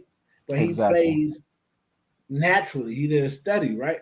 Jay-Z is Jose Raul Capablanca, Yep. who he naturally could just rap.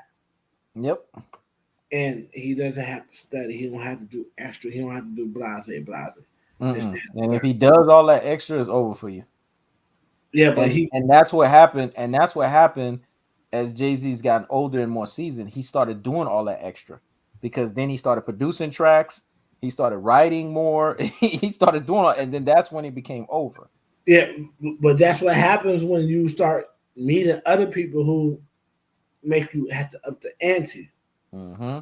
Because Jay-Z was naturally just that man, and like Nas. But the thing is, Jay-Z has more courage than Nas does. Nas don't really want to get out of his box. Jay-Z don't really care. Yep. What you think? But Jay-Z started getting around niggas like Kanye, niggas that don't give a fuck about what they think of him. Mm-hmm. And Kanye is a nigga. If I feel this way, that's what I'm gonna do. Kanye has a lot of pocket in him. Jay-Z got around him, then you know Jay-Z dropped 444. Yep. Something you would never think Jay-Z would drop. Yep.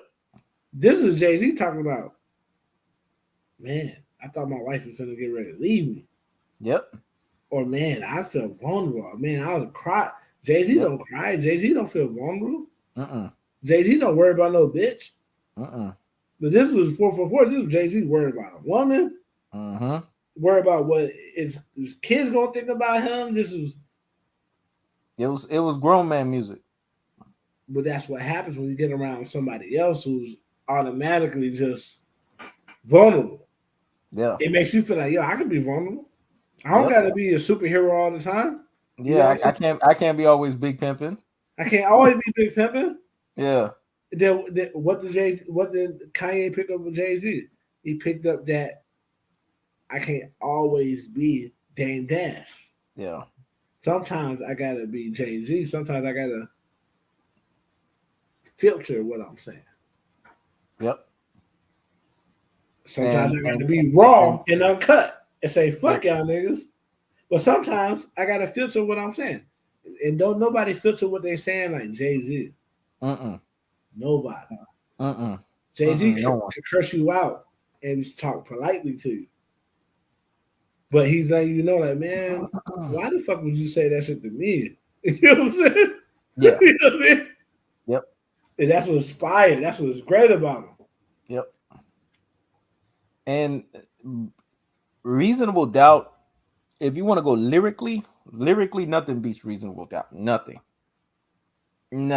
Like that. That is probably the highest level Yo, I didn't know lyrically. that. I didn't know this about you. Mm-hmm. You know what? He used to always say, he used to always be like, you know, man, Ross, you said the double dragons, but we really brothers. I'm like, yeah, you know what? I like, man, I fuck with this nigga heavy, brother. I hear that shit. But yeah, now that just stamped it. Yep. I've been believing that shit forever. Yeah. I like Nothing for Illmatic. lyrically I because like you gotta Illmatic, but understand on reasonable doubt he had a feature with Biggie, man, Brooklyn's finest, dog, and he was going toe to toe with Biggie, man, toe to toe to toe. toe with Biggie. Like there wasn't no Biggie just washed him though. That's when No, I knew that and album was and lethal.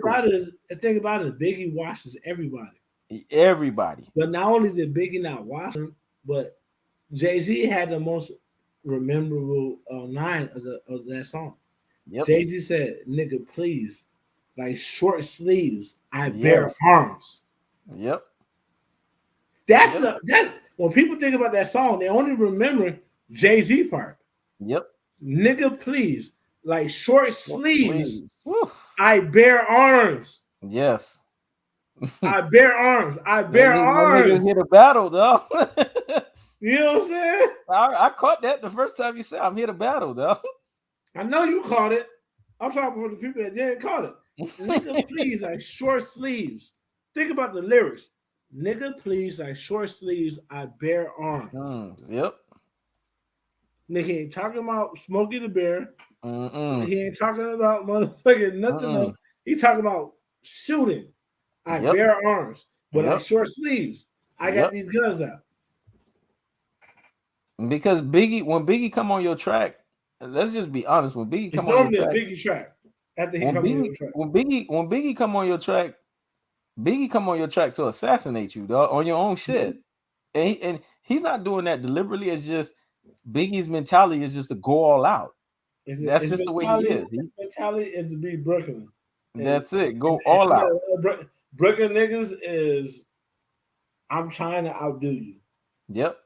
And if you outdo me, I'll salute you. But just know I like you, but I'm trying to Mm-hmm. be better than you. You know Yep. what I'm saying? And then dead presidents too. You know, people can say what they want about Nas's dead presidents, but everybody say they were equally great. I think Jay's dead president, and maybe I'm biased, but I think Jay's version of dead presidents too was a little bit better, man. That's just my opinion with that. That's just my opinion. I'm gonna stick with it. But they both were classics in of themselves. Lyrically from a rapper,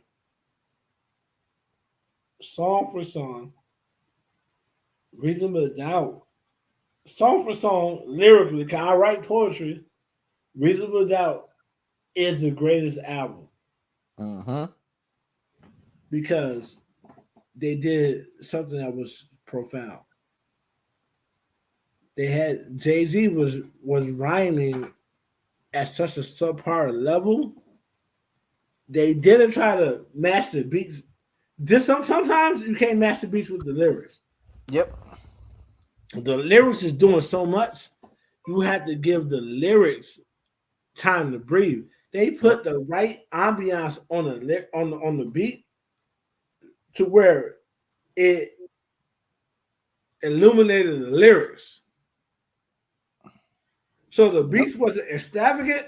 The beats was calming. Mm-hmm. Then you hear it like bum bum bum bum bum bum bum bum bum bum bum. Like then you hear Jay Z just flowing on top of the beat, and he's not giving you no time to breathe. Yep. It's line after line after line. Jay Z really, truth be told, all the shit they do with battle rap now, with all the extra with the super entendres and the metaphors, and Jay Z was doing that in Reasonable Doubt, but he wasn't animated. He was just talking in a casual conversation. Yep. He wasn't yelling. He was just like, you know what I'm saying? Who won a better? that that nigga said that nigga said so much shit. It's well, how long is Reasonable Doubt? Maybe an hour and 10 minutes. He said so much shit in an hour and 10 minutes. Yep. It was ridiculous. It was ridiculous for artists. It was. Yep. You about right. It's 55 minutes and 32 seconds. But Jay, Jay had a lot of records on there. Cashmere Thoughts was lethal. 22s, because of the fact that he talked about 22 twos. 22s. I mean, it was just lethal in of itself. Ain't No Nigga was lethal. Um, Devils was lethal. Politics as usual. I mean, if you think of everything that they put together, first he gave you, this is what Jay-Z created.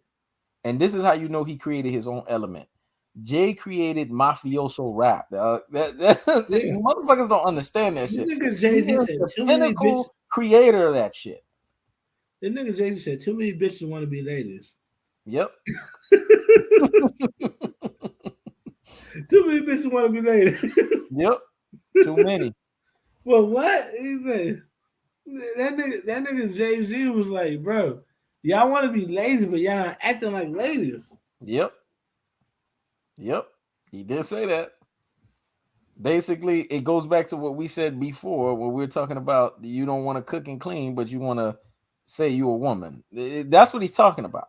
Too many bitches want to be ladies, but if you're a hoe, I'm gonna call you a hoe. There you Too many go. bitches are shady. There you go. There you go. This man embodied mafioso rap. Matter of fact, the way if you look at the cover, he had mafia adornment and clothes on. Because what people don't understand is mafia is not just exclusive to Italians. There were black mafias. There There's were black mafias of mafias. all types of mafias. In all the major cities, the Italians ran it. Why you think the Italians don't run it no more? Yep. It was black people who moved them out and said, nah, Yep. fuck y'all niggas. I'm not, we not, fuck y'all. You know what I mean? Yep. Yep. Black gangsters moved white gangsters out of the cities. Yep. That's why they're not in the cities no more. They ran Chicago, they ran New York City, they ran Jersey, they ran Philly. It was black niggas that said, nah, y'all not gonna run our cities no more. You know what I mean? Yep. Get the fuck out. Yep. Friend or Foe was nasty. Can I Live was nasty. I mean, Jay was so, you gotta understand, Jay-Z was so powerful that Tupac was talking about him, and him and Tupac never met. That's the interesting part about it. But Tupac was talking about, because Tupac already see what this guy was going to bring to the table, and even Suge Knight acknowledged Jay-Z, even though they didn't even cross paths. This is how you know how lethal Jay was. At that point, Tupac was doing what Jordan did in the All-Star game. Yep. Jordan was in.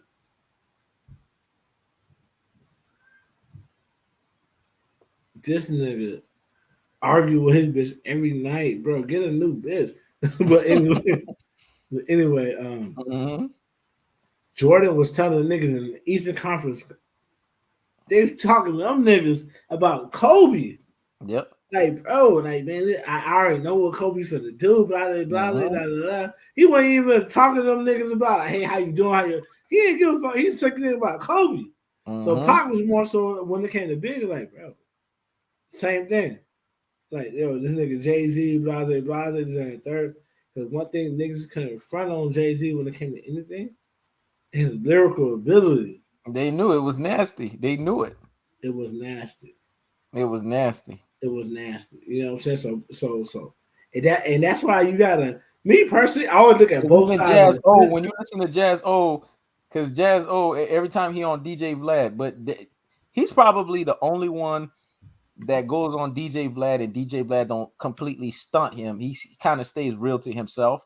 Because I don't like listening to people on DJ Vlad because DJ Vlad kind of controls them, but he can't. He didn't control Jazz O, and Jazz O said, "Jay-Z, man, that dude right there. When I first met him, even though I was older than him, we were like peers." Because I was Mm-hmm. listening to this guy. This guy had a raw ability, but I was just like, man, he's way younger than me, but he's just as good. Mm-hmm.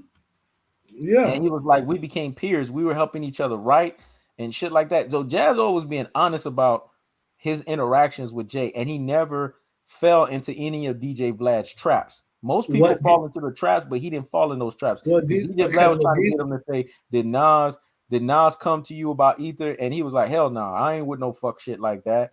But he called Nas, he put Nas out there because that's how we know Nas was, like you were saying earlier, and that's why I wanted to say that point, that Nas was really feeling Takeover because Nas went and approached him so Nas could try to get information to add to fucking Ether.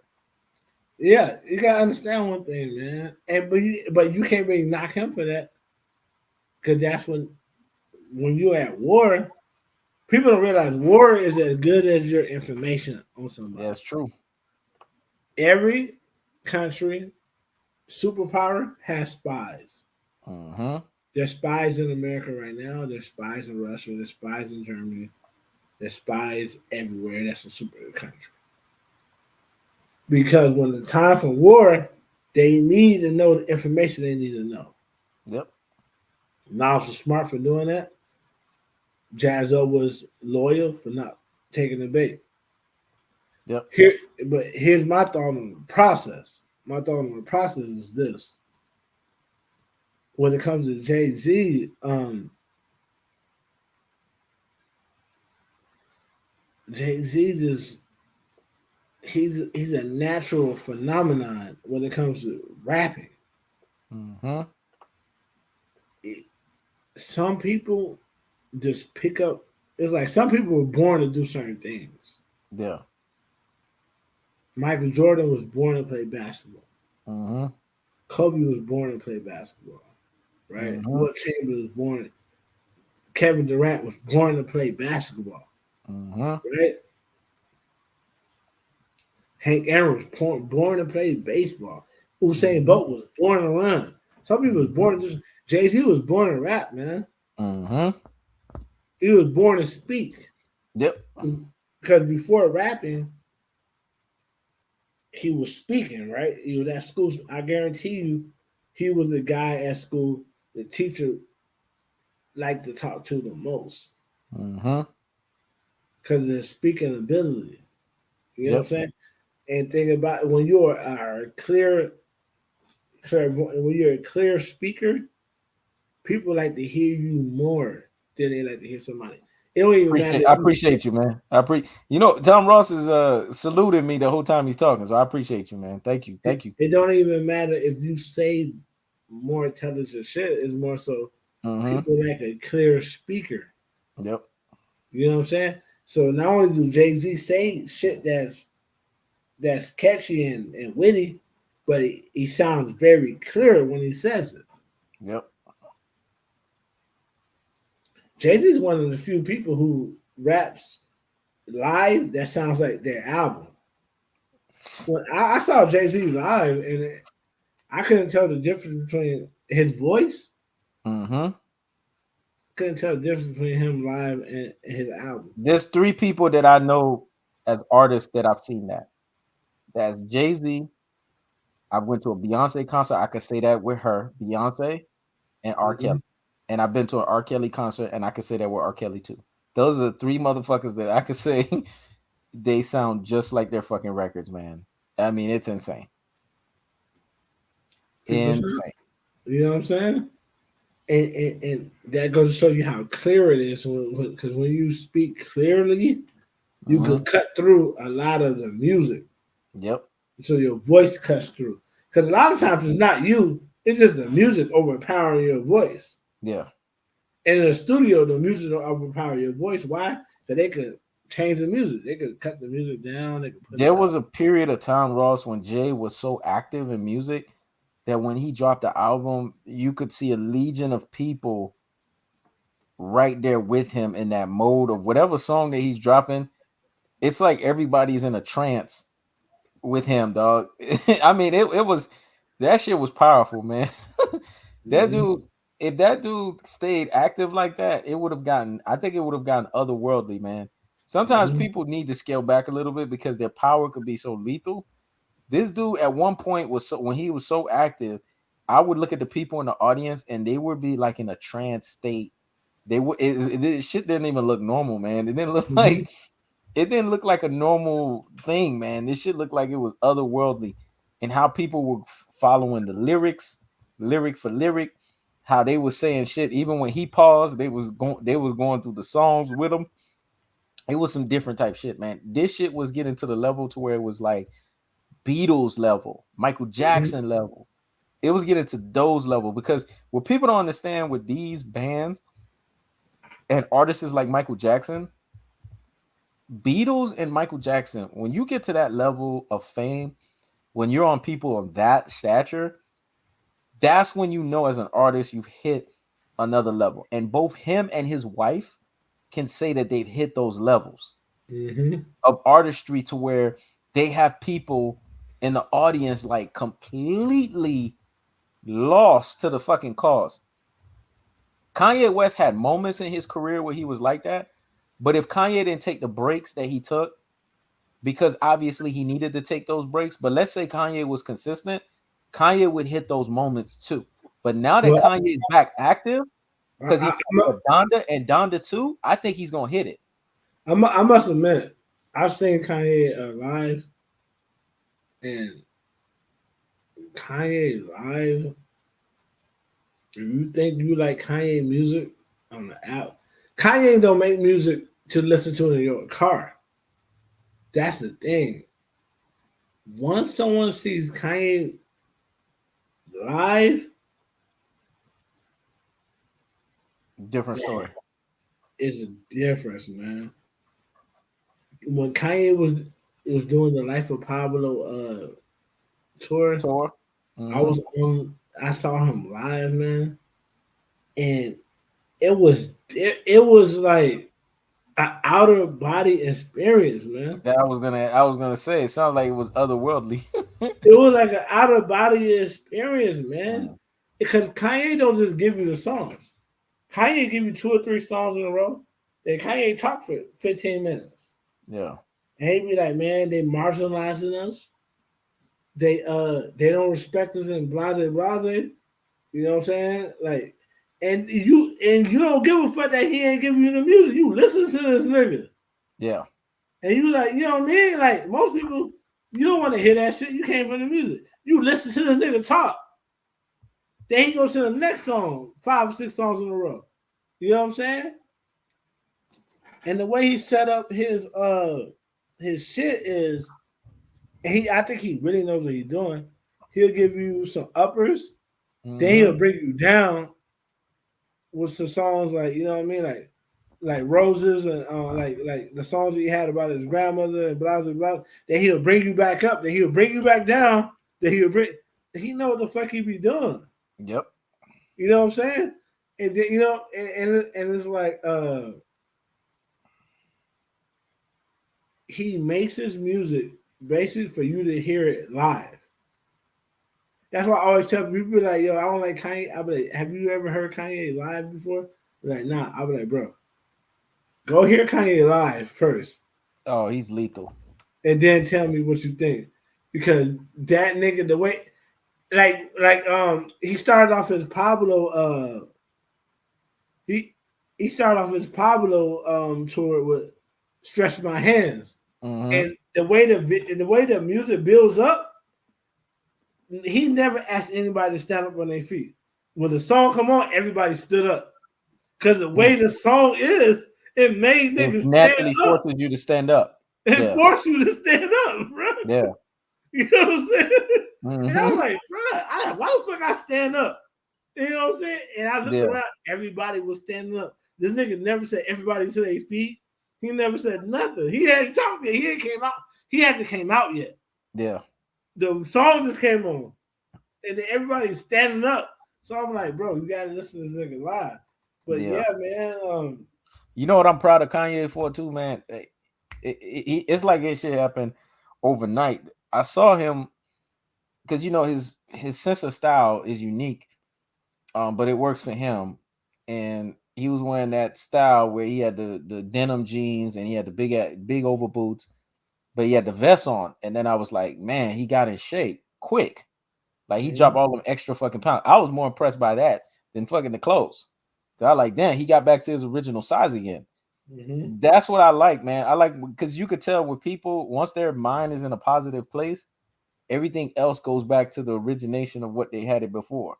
And I was just looking at that. I had to say that. Now to a lot of people, that may not be a big thing or whatever. For me, that's a big thing because when your body's healthy, you at your best. Right. And when I saw that, I was like, man, I had to salute him for it because I was just like, wow, this guy got in shape quick.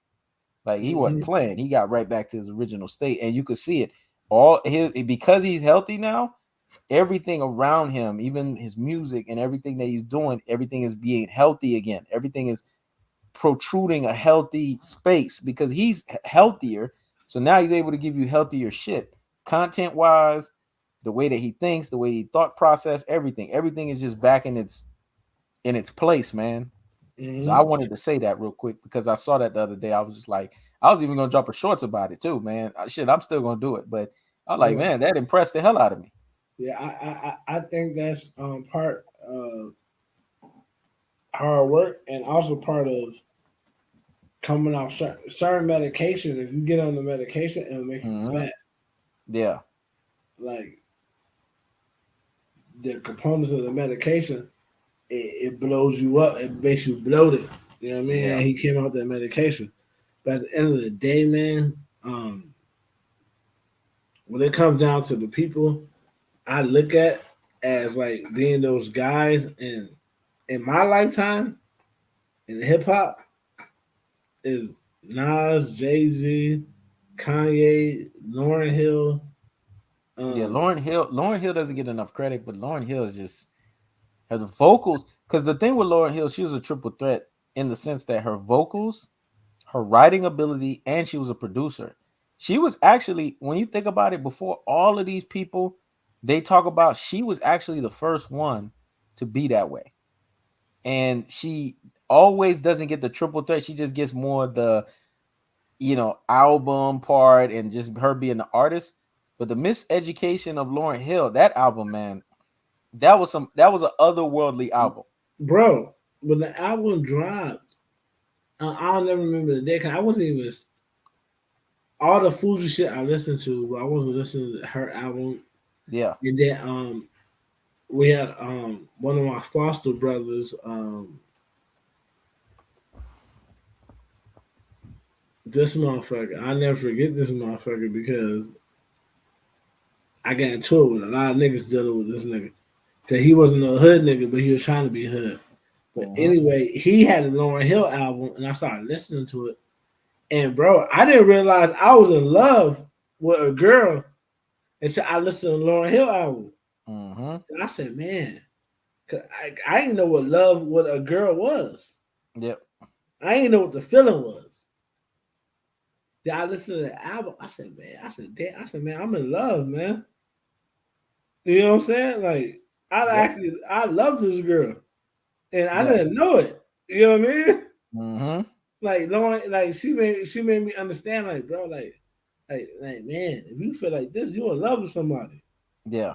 You know what I'm saying? Like that's big. Like that affected my life. You know what I'm saying?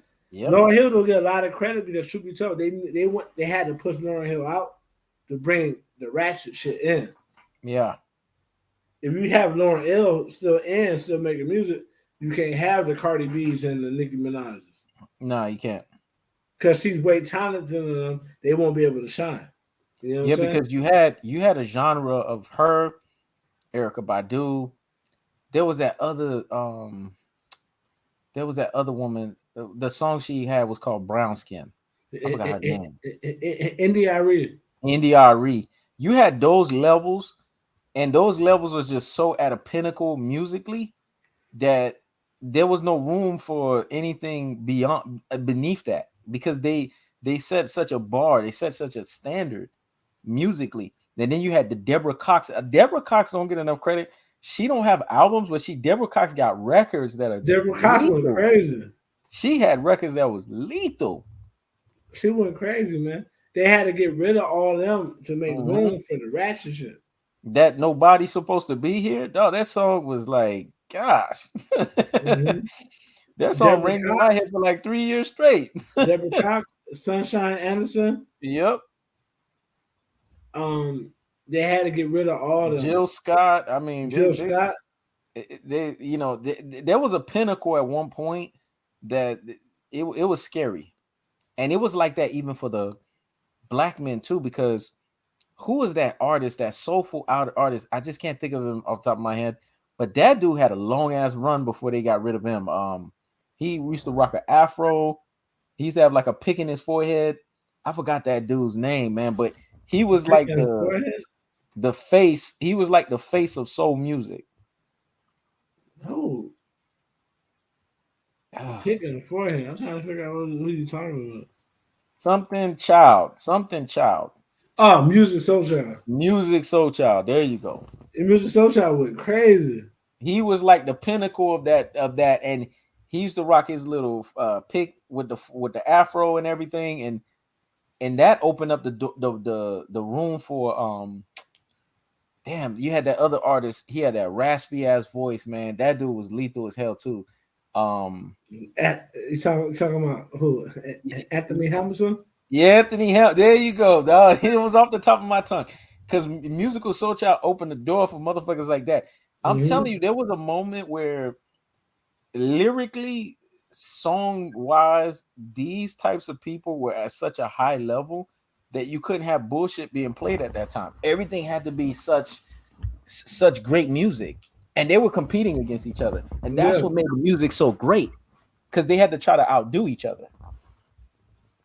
yeah. I was a junior in high school when Music Soul Child blew up. I Yep. remember that shit, man. That shit was fire. Yeah. That shit was fire, man. Music Soul Child album. That shit was so fire that you could just play that shit in the background when you was getting at a Yeah. chick, and it was pretty much done. You know what I It mean? was over with, man. And now you don't have that. Music now is just so dumbed down, like baby, the baby, and it's It's, not the same, dog. The shit ain't it's the a lot of same. hatred. It's more so black women saying how they hate black men and black men saying how bitches ain't shit. It's a lot of I just hatred. didn't like that one period they were able to have Cardi B talk about in her song, and you had niggas supporting this shit, and that was bothering me. How she could talk about how she basically tied a dude down and basically had the dude get fucked by other dudes because of the fact that the dude did some foul shit to her. And I'm sitting here and I'm like, she's basically admitting to a crime. She's basically incriminating herself. But Right. on music, because of the fact that she's saying this, it's not something that people would prescribe to or something that people are actually like laughing this shit off. Then you had the ugly side of black women saying, "Yeah, I would do some shit like that too. If a nigga would just do some shit like that to me, I would do the same." It was that was ugly. And then you Right, had yo. dudes So a nigga just saluting on her, you a telling like. her, "Oh, she hard, she hard." What's hard about that? So a nigga just on you a like, you'll get him raped. Yeah, But if a man said that shit, they'll be investigating him for rape. exactly. Like, yo, like, yeah, I didn't like that shit either. I ain't like that shit either, like, bro. But I go to show you how. That's why I tell people we gotta guard the black male image. To go to show you how everything,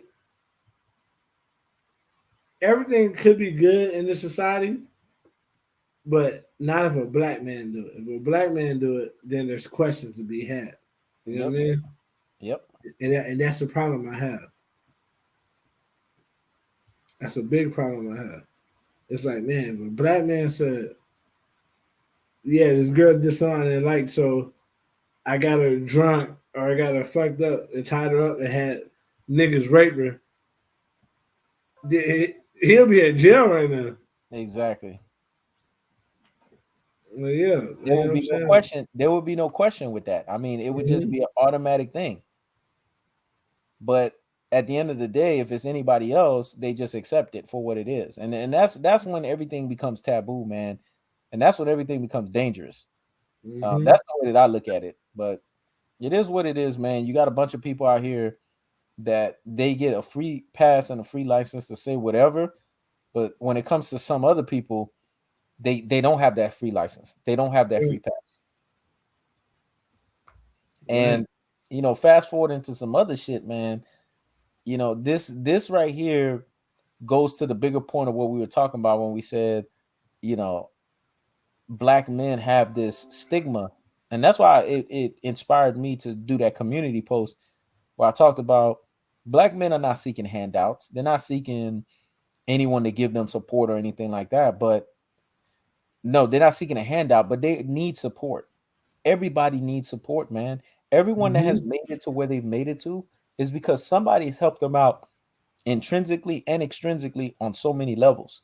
Mm-hmm. And we always hear the term that it literally takes a village to raise a kid. Well, that's the same shit for black people too, especially black men. They don't get raised by just what their quote unquote patriarchal and matriarchal, environment where it's a father and mother, and like you said, you grew up in a single family environment. They don't always have that situation where they're fortunate to have both Right. systems in place. And there's black men that are not fortunate to have either one of those systems in place. So when people sit here and act like they have to be looked at as all the stigma of basically guys that are in a hoodie, I have a problem with that because they have every right to advancement as anybody else. Mm-hmm. But because they're looked at as troubled individuals, they're looked at as a danger to society, they're looked at as a weapon. And here's the trigger happy part of it. It's our own sisters that look at us like that too. Mm-hmm. They look at us like we have fucking hoodies on. They look at us like we're the fucking problem. They look at us like, if only they get their shit together, if only they do this, or if only they do that. Now, am I saying he's sitting here saying that black men are perfect? No, we're not fucking perfect by any stretch of the imagination. But who the fuck is? No one's fucking perfect. Nobody is. No one is. But if you see that there is a causation or a person that has the mentality to want to change some shit and want to be better, why not support them for that? Why Mm-hmm. not get behind them? And this is the thing, black men, and I'm glad that they're having a resurgence, and I'm glad that they're having a revolution about it. Black men are starting to get to the point where they're not accepting just being tolerated. Mm-hmm. They want to be fucking celebrated.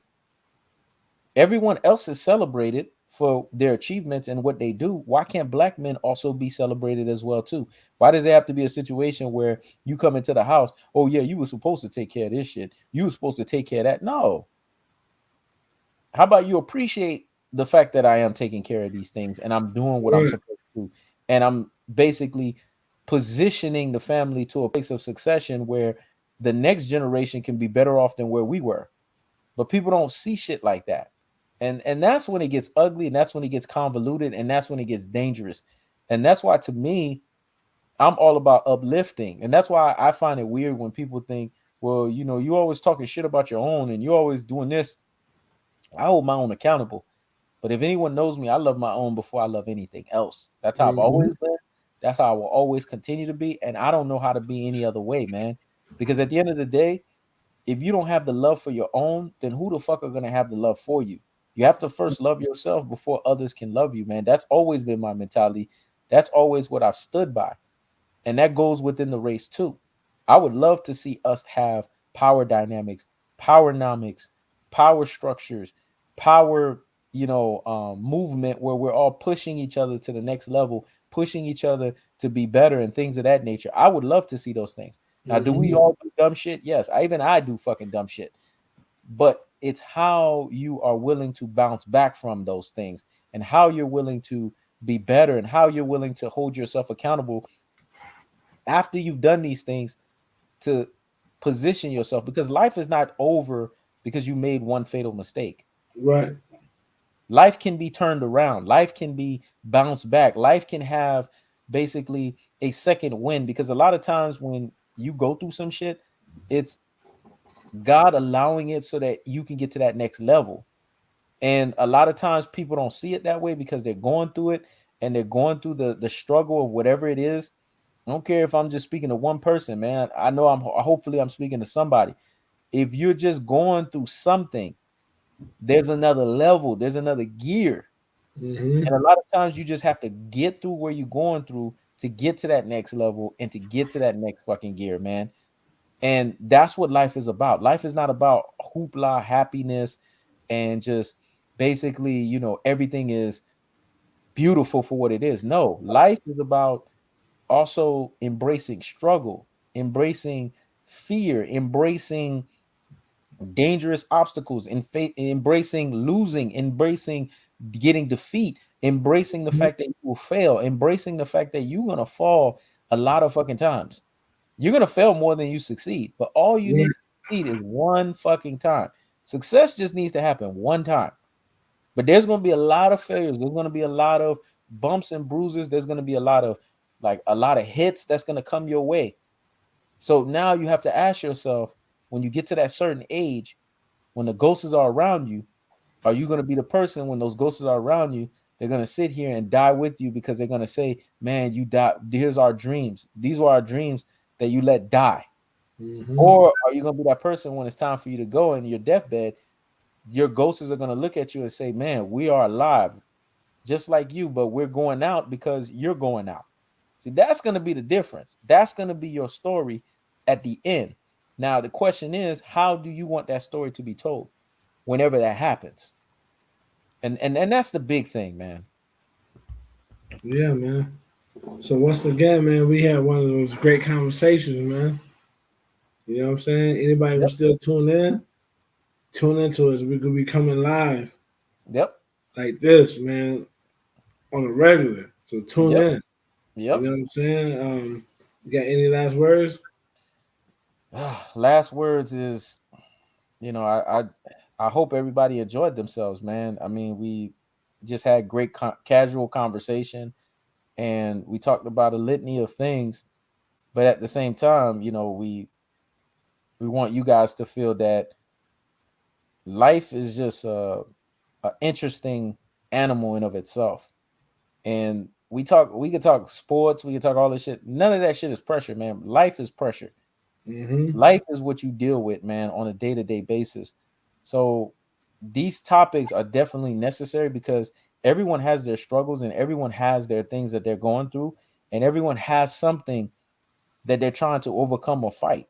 So this is why a podcast like this is why lives like this is necessary, because it allows people to feel that there's a place where they can tune in and listen to these types of things and be enlightened by these types of conversations, because these things actually happen and people need a place where they can vent. You see, like Glee the Chosen One. See, if only one could get it, that's all that fucking matters. He said, "Y'all got to do this more often." I enjoyed the talk. We definitely gonna do this more often because we Mm-hmm. know there's a void here, and we know that there's people that want to hear this. We've been knowing this for a while, but God works in mysterious ways, and God has his perfect timing, and we don't knock perfect timing.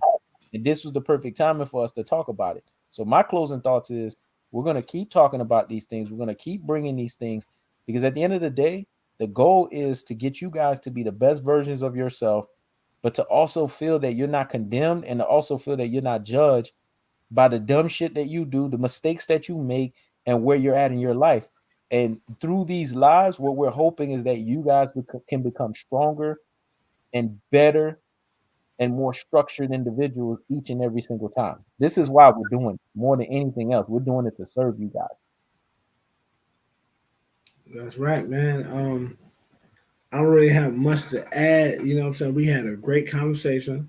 We had a great turnout, people in the comment section. All I can say is make sure you like, comment, subscribe to Tom Ross TV. He knows everything. Make sure you keep it with our videos and make sure you keep it with our lives, man. That's all I got to say. All right. Y'all take care, man. Y'all have a great Saturday night and y'all be easy, be safe, and just try to take stock and take hold of what y'all heard today. And we're gonna be back at it again. Peace. Peace.